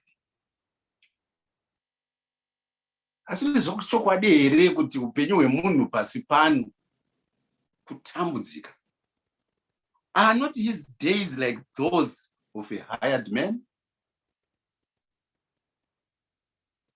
Munoziva kai?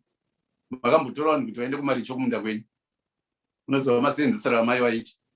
Vamwe mune vanhu vanotisenzera mudzimba, vamwe mune makambani enyu amunawo, mune ma-hours amunostipulator, mune ma-conditions amunoita, mune ma-policies and everything. Munoita kuti vasenze, munovagara bhamba kutaura mutauro wevavanhu vemazuva ano. Munovagara bhamba. Zvekuti kana kufema chaiko chaiko hafemi. Asi rezvere zvakaita upenyu. Saka zvaitaurwa naJesu, akanga asingataure zvinhu zviri zvisingazikanwi, but we can only know these things kana tichiverenga shoko, kana tichinge tichinamata Mwari. I know it's very difficult. We can continue to read this Job chapter 7. Inoramba ichienderera mberi, like a slave longing for the evening shadows, or hired men waiting eagerly for his wages. Inoramba ichienda, tikaenda pa 7 inoti, remember, oh God, that my life is but a breath. My eyes will never see happiness again. Shoko raMwari rinotaura zvokwadi. Jesu vapedzisira achiti, but zwisisai, but take heart, I have overcome the world. Now, I'd love to set a scenario in your heart like this. Munoziva nhamo zvainoita pfumvu. Ngano yatakamboita tiri kuprimary school yaiti yepfumvu. Nofunga umwe makamboiona ngano hanzi tsuro akasvika pana mhembwe anzvenga imbwa achidikitira achifemereka zvokuti tu zvikazina mhembwe ko naiwe indao zvikanzi zvamwari ndapona murutsva pfumvu yandaona zvikanzi chichinonzi pfumvu zvikanzi hauzive pfumvu zvikanzi handiziveini pfumvu chakasaonekwa ndogara kuno kwakatonhorera kwakanaka chinombodzi chii zvikanzi chamwari kuti ndinyatsokutsanangurira pfumvuka zvinonetsa but let's make a date ndigokuratidza pfumvu zvikanzi okay. So akatora mhembwe akanomusetera ndokubva anodenha imbwa ndokubva angononzvenga nepana mhembwe imbwa padzakaona membwe dzakati tsuro, ndiani anoda kutandanisa kadiki iwoona chiombe in your life? Kana ungori kutandanisa kadiki, then all of a sudden a bigger opportunity arises. It's natural, isn't it, to just go for something that is bigger and better. So that's what the dogs did. Natural selection. Bang! I am going for the membwe. Membwe akati koza riri rufu rinoudzwa mombe. Munhu anotiza. Membwe yakatiza ikagonzi nayo. Well, the story has got a happy ending because membwe had to get some feedback from Tsuro. Akazonjenga imbwa and akatsvaga Tsuro. He was furious. Then Tsuro said, "Anti wakatauzwe pfumvu, ndo inonzi pfumvu." And from that day, membwe, he had a good understanding of what pfumvu is. Sometimes, kana tichitaura kudai so, munoona, ndakaona inini wafundisi, waparidzi, vanyori, vavhangeri, vanamai veruwadzani and so on, vanogona kuparidza vhangeri zvokuti tu. Nhamo yamumba make.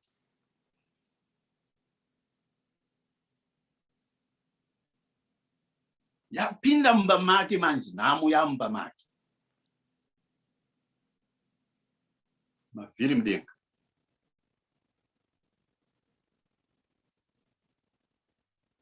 Mufundisi wamuri kuona ari kutenderera pa-social media achakumbira regero zvake wekuzvambaradza mukomana wenesha. Anoparidza vhangeri zvisingaite yekuti Jesu rudo, Mwari rudo. Hazvina basa kuti munhu wamuregerera kangani. Jesu akati 70/70 wamwe anodaro.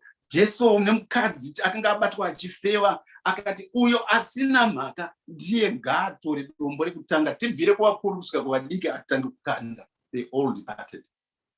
Vanoparidza kudaro mufundisi wayo. But at this moment, wairova neshamu, waikika nebhutsu, wairova nemaoko, waitaura everything. Ramumba make. Now, it's hard. But all this is life. We do not condone violence. But sometimes when we are faced with these challenges in life, it calls for those who practice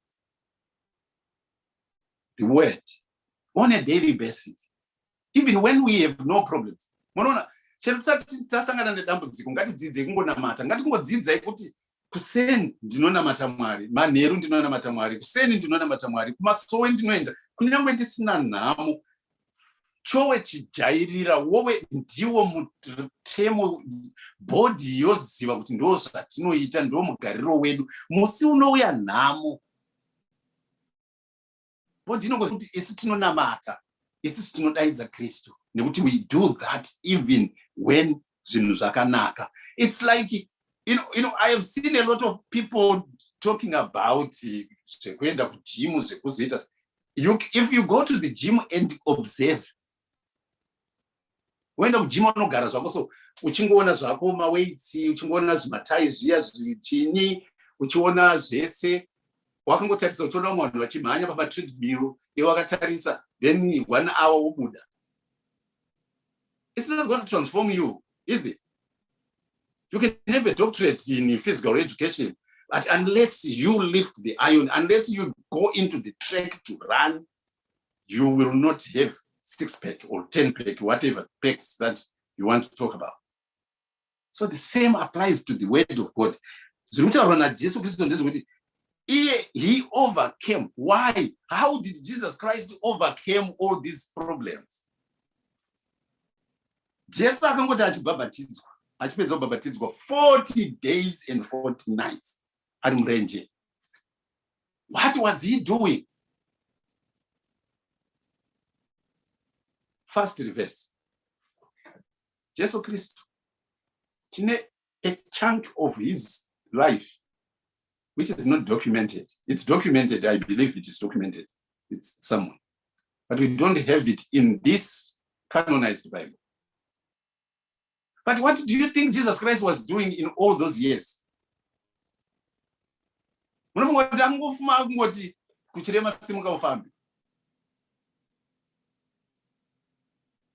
Mprofita asingapinde msowe, mprofita asingameditate, mprofita asinganamati. Anoona dondo, anoprofita dondo. Kunyange ari muprofita, anofanira kuti tizive kuti tine nguva yatinospenda naMwari sharpening our spiritual skills, understanding, we spend more time. Ndosaka John the Baptist akanga achigara murenje because aiziva kuti ndikagara mukati mevanhu tarnishes us because there is a lot of negative energy within people. We need to learn to practice these things. Practice the word.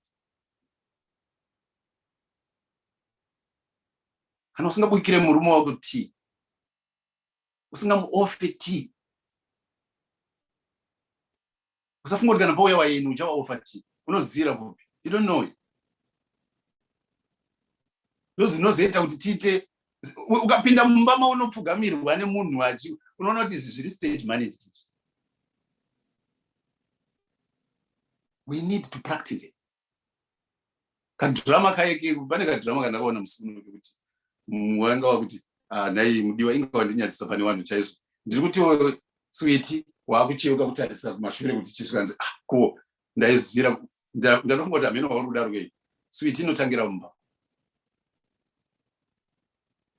Ndome inotangira imomo. Vana vanotangira kudisciplinirwa mumba. Mwana anodzidziswa how to behave, how to present themselves. Pane dzimwe dzimba dzaunopinda vana varipo nowanzwa kuti varipo, they never come to greet waini. You don't expect them to do that. Wozonzwa vamwe vabereka kuti kwamuya kuzomhoresa waini. They don't even know how to do it. You can stay because you never teach them how to greet you in the first place in the morning. What have you taught them? Do they know kuti kana vamuka makuseni vanouya vonoka kana chero makarara mubedroom? Teach them. They can come knock knock knock. Daddy mamuka sei, kana mami mamuka sei, auntie mamuka sei, grandmama, granddad, whatever mamuka sei, and then they go to do whatever they do. Teach them to ask mauya munhu pamba pamusha. Teach them. Munhu achishika pamba munomhoresa, momugara pasi, momuti makadii zvenyu kana chiri chirungu, momuti how are you? Then you can ask them, can I make you a cold or a hot drink? Depending on what. Kana kuri kwedu kukwamurehwa kwamukarakati atitombobvunze, tinongoenda kutora mvura takadzidza kumabucha because tangovakirana tiri side by side, and inini ndakasenzawo makore kwakawanda. Mvura hautoikumbiri, tinongokupa iwe wega ndonozoti aiwa mvura kwete dai mandipare drink, but mvura tinoita kupa. These things are taught well in advance. All I am talking about here is how do we overcome the world? We overcome the world by practicing these things before. Imagine. You know, unofunga kuti inini ndingapare musa papini kuti ndingaende mujeri. Ndifunga kuti upenyu hwangu ndingaende mujeri inini. I have seen someone who was arrested and charged for first-degree murder for a crime they did not commit. They were never near the murder scene. They did not know the person who was murdered, and they were not a murderous person. But for some reason, they were identified because they matched the description. And the jury found them guilty and sentenced them, luckily, for life. They could have got death, but they were sentenced for life. They never dreamed that they would be in prison, but now they are in prison. What do? You can appeal, First appeal went, done, gone, lost. Supreme Court, lost. Constitutional Court, lost. European Court of Appeal, lost. You have exhausted the highest courts in Europe, gone. Guilty.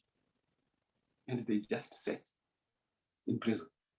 But thank God, because they understand the basics. Life is suffering. And they were prepared for these things because that's what they knew best to do, to pray, to contemplative prayer, to meditate upon the word of the Lord. They did not waste time mourning that, oh, I'm in prison, but I did not commit this crime. This world is cruel and what and not and whatever. They just said, okay, here we go. The Lord is my shepherd and I shall not want. I know I'm innocent and I'm in prison for life and I'm not going to change it. I've tried all I can, but nothing is coming my way. So let me use the time. Who knows? For good or for worse? Nobody knows. I lose, I win.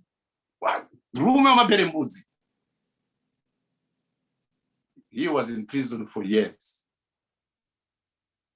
But during that time, that clock never stops. It constantly is ticking. DNA was discovered by one great scientist in the United Kingdom. And one police officer said, there's this prisoner.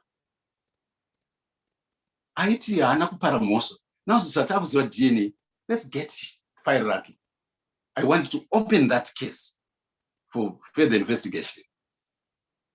And she took it. She started getting the samples back from what other countries are very good at is keeping evidence. Frozen some. Got the samples, got a sample from this man to match with the evidence that was found on the murder scene, and it came back negative. So he wasn't the one who committed the crime in the first place. Yet they spent 20 of their years in prison for no crime, but they did not waste time. During that time, they'd done lots. And out of prison, sued the Ministry of Justice, sued the government, sued the prison services, sued this and that. And their figure, I can assure you, it was not less than 6 figures, more digits on the one. They came out of prison a millionaire. But that's not the point. The point is, they did not waste time. During that time they were in prison, they had acquired a lot of education. They did not sit down. Some of us, we sit down and tochema. Jesus was he overcame. So if we know, chero tikapinda mujeri, chero tikaakuzwa mhosva dzatisina, chero tikatambudzwa nezvinhu zvatisina kuita, chero tikaitwa seiko, isisu tinoziva kuti we are overcomers. Peter, wana Paul, wana Silas, wana James, vese wana brothers, wana Maria, they were terrorized, wana Joan, terrorized. But every time they were in jail, they did not waste their time saying, why are we in jail? Oh, they were saying,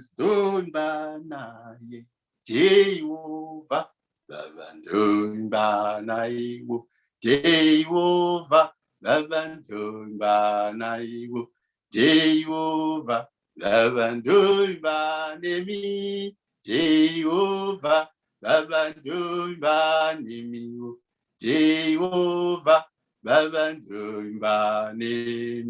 Jehovah. That's all. And what happened is the prison doors opened, the chains shattered, I know on one occasion, when the doors of the prison opened, they did not run away. No, they stayed. And the prison guards were going to kill themselves because they were so fearful of the Romans that you have let the prisoners escape. And they shouted, "Don't do that to yourselves. We are here." And they converted the household.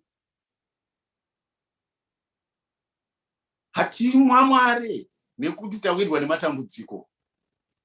This life is full of suffering. But there is good news to this suffering. Jesus Christ is saying, I overcame. And also, there is always a reason why men suffer. And there is always an end to men's suffering. And there is a pathway to the end of men's suffering. And this is the truth, because we are told these things by our Lord Jesus Christ. These are the things that I say, try it at home. Try this at home and see how it feels. It works. It works. Don't despair. Takakunda neropa raJesu Kristu. By his stripes, we are healed. Ngati wimbei. Ngati ungatenge mubhedha unodhura. Hausiri unokodzeresa. Chinokodzeresa rugare ruri mumwoyo nemupfungwa. Saka tikatanga tatsvaga rugare matiri, totsvaga rugare nemupfungwa dzedu, zvimwe zvese zvinoendeka. Mwari vanotinzwa. Mwari vakuitirei zvakanaka panguva ino yekutambudzika nekuda kwechirwere cheCovid-19. Ngatingorangarirai kuti Mwari varipo, watorimo imo muhondo yacho yekurwira chirwere ichochi. So whatever is happening, whatever you are doing, God is in the midst. Don't take God out of the equation. Kana ukanzi uri kumanikidzwa nebasa kuti uvaccinate, don't resist it. Unodzingwa basa, mabasa ari kunetsa. Ropa riri matiri iropa regwayana. If you believe kuti the one who is inside you is greater than the one who is outside, even when they force you, wanzi muchamanikidzwa kana mukanwa muchetura mungafi. Kana mukabata zvinyari wada, kana mukabata nyoka dzingakurayi. So they can force us, but it's not going to touch us because we are already protected by something that is greater than what they are putting in us. Don't make life complicated for yourself. Wakauya wega, ulienda wega.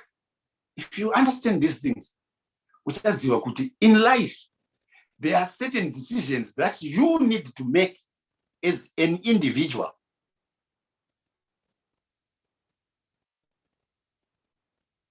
Because sometimes group decisions, they do not tally with your values.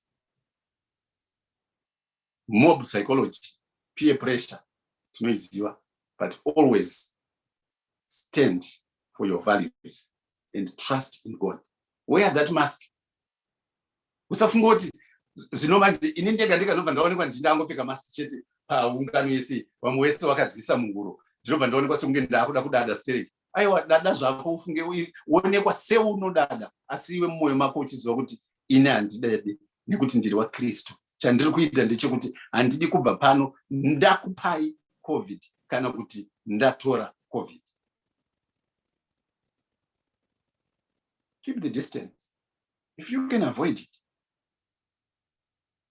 just don't ungana unnecessarily. Mwari, kana isi taita zvatinofanira kunge tichiita, vanhu vangu, teerera shoko rangu, tariteerera, ivo vanozoisa the protective layer, because he is the one who does that. Anyway, one way or the other, ndinoenda kunokugadzirirai dzimba, kana dzapera ndinodzoka ndokutorai mumwe chete nemumwe chete kuimba yake. Mwari wakuitirei zvakanaka, wakukomborerei. Let us invite other people. It's still shocking that kune vamwe mapostori haasi kuenda kunoungano. They can afford the data, but for some reason they still have got ideas about attending church online as something that is not spiritual, maybe, or something. I don't know. It's a topic for another day. But let us encourage one another. Nenyasha netsitsi that zvaJesu hazvidi hasha, zvinoda kungoratidzana shoko gently and praying sezvakaita Elisha kuti his helping hand, eyes be opened so that they can see that the one who is in us is greater than the one who is in the world. May the love and peace, kindness of our Lord Jesus Christ, his forgiveness and his compassion go with you and guide you for the rest of the week until we meet again on Sunday. May God bless you. Hallelujah. Amen. Amen. Totenda Mwari neshoko ratagamuchira tose pazuva ranhasi nazvakazarurwa inobva yatu nenzeve nganzwi zvinoreva mweya mukereke. Amen. So tasvika kumagumo kweshoko. So panguva ino I will call upon an individual or a family kuti vatipe rwiyo, give us a song, and then I also would like to ask Fundis Chigodora kana muri pakasununguka to lead us in a closing prayer. Closing prayer. Amen. So if there is an individual or a family vakasununguka kuitira Mwari basa, vatipewo rwiyo.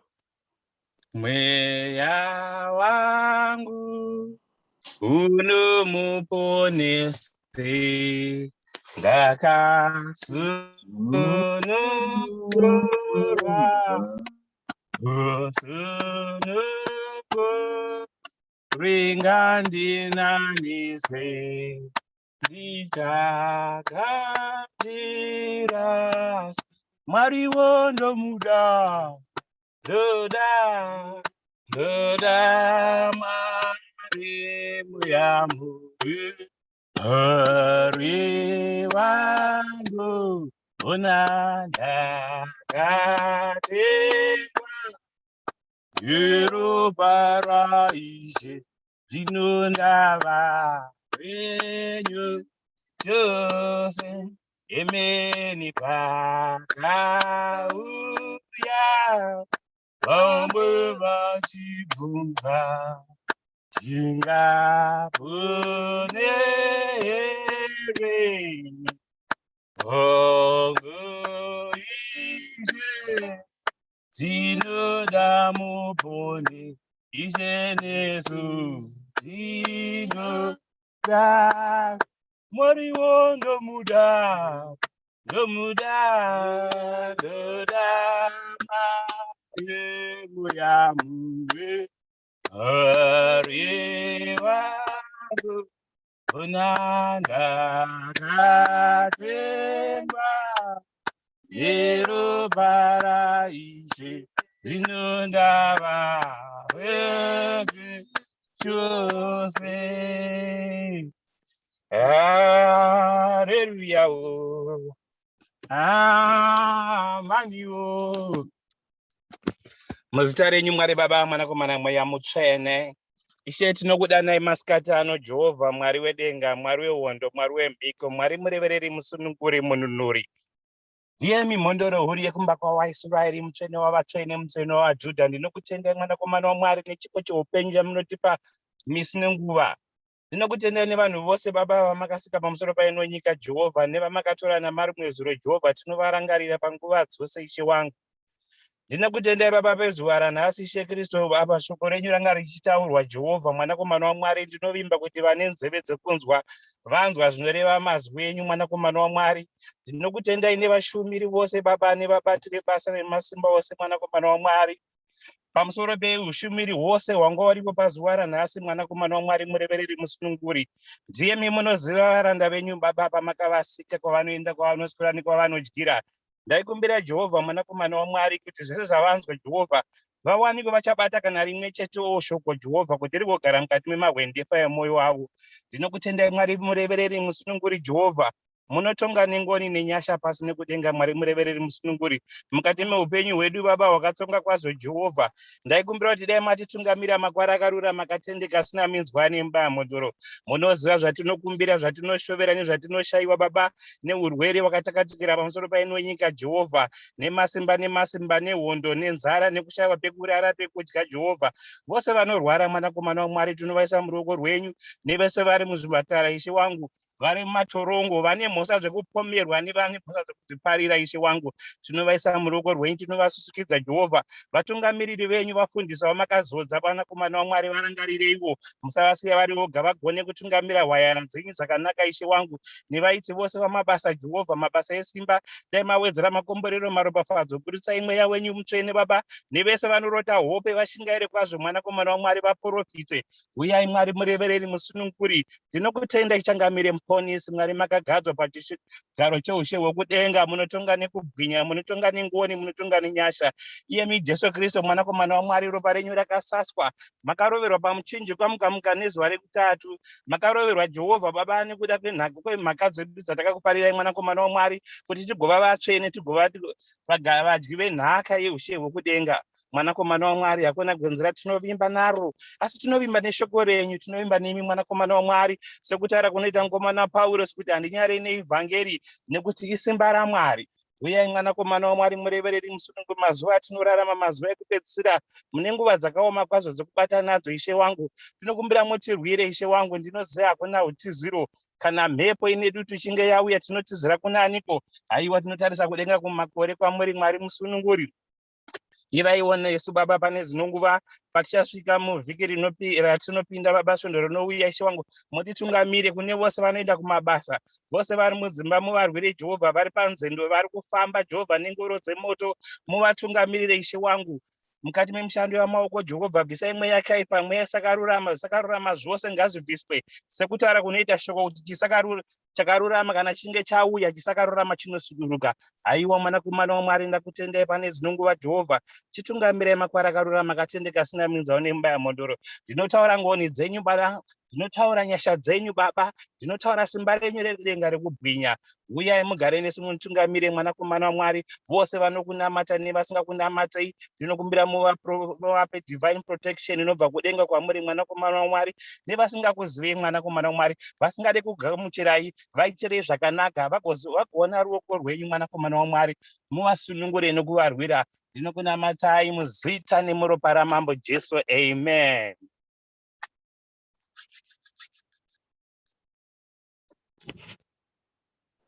Amen. Totenda Mwari vari kutungamirira basa ravo. Panguva ino kune vane manzwi ehope, zviratidzo nemanzwi echiprofita. So if there is anyone with dream, visions, or word of prophecy, this is the time. Amen.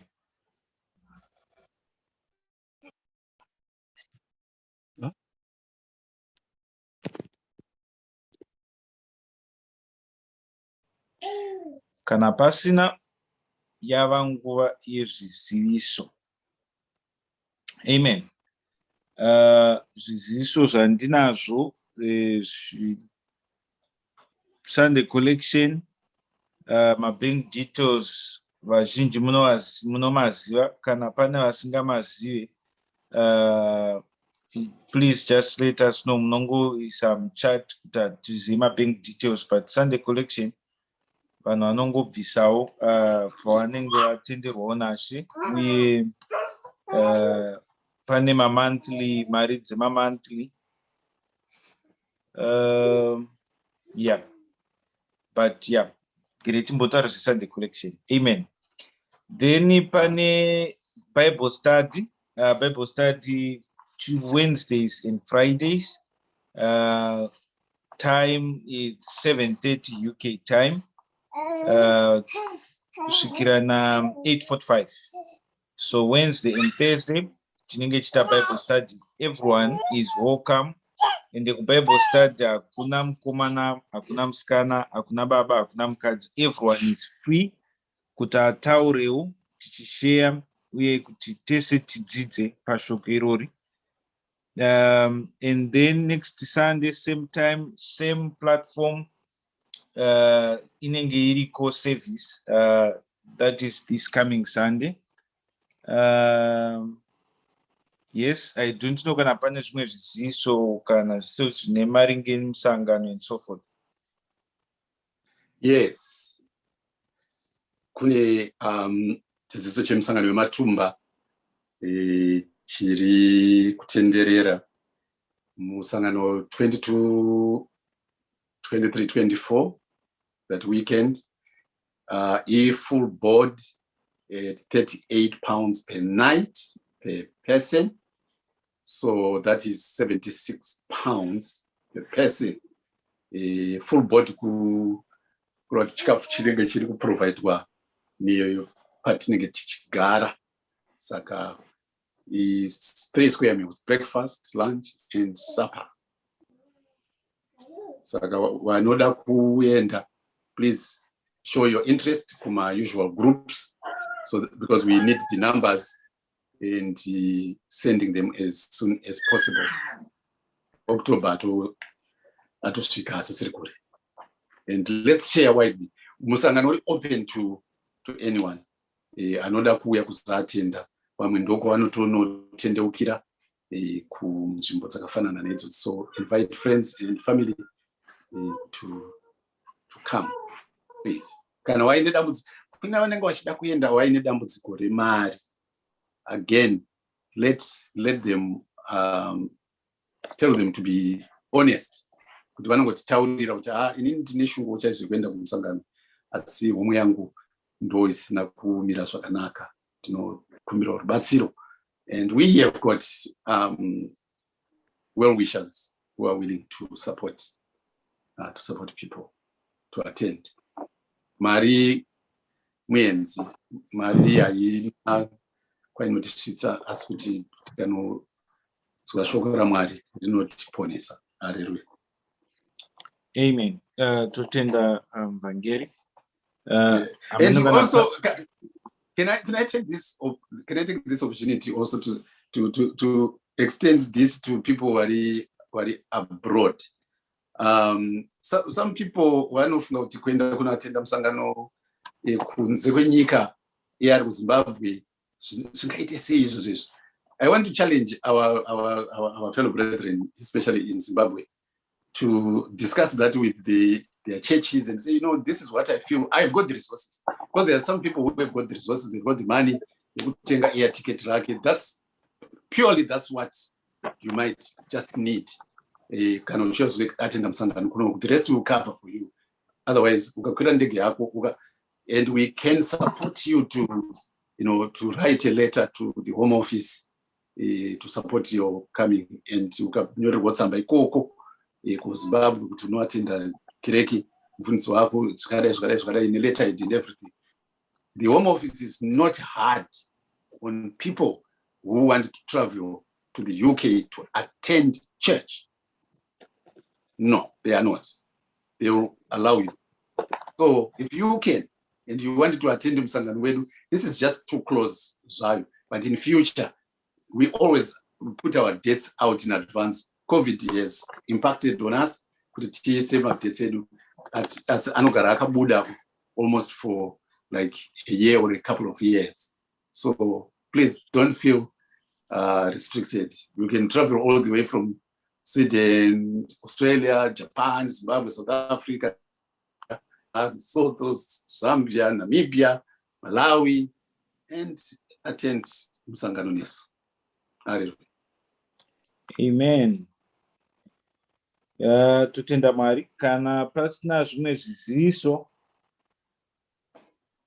I can safely say kuti tasvika kumagumo of today's service. So tasunungurwa zvedu tose to unmute and greet one another. Totenda Mwari vatitungamirira neservice yanhasi. Amen. Haleluya. Makadiyo vana vaMwari. EvangMangwende uko. Tinotenda mufundisi Godora kunodekara iri Galaxy. Tinodekara makadiko EvangMangwende nesangano vakabasa. Tinofara chose makadiwo mose mufundisi Godora, Galaxy, EvangMangwende, nofareri mose. Basa kwakadiko kwamuri uko.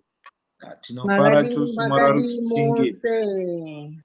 Amen. Tinofara muchifarawo. Tinofara.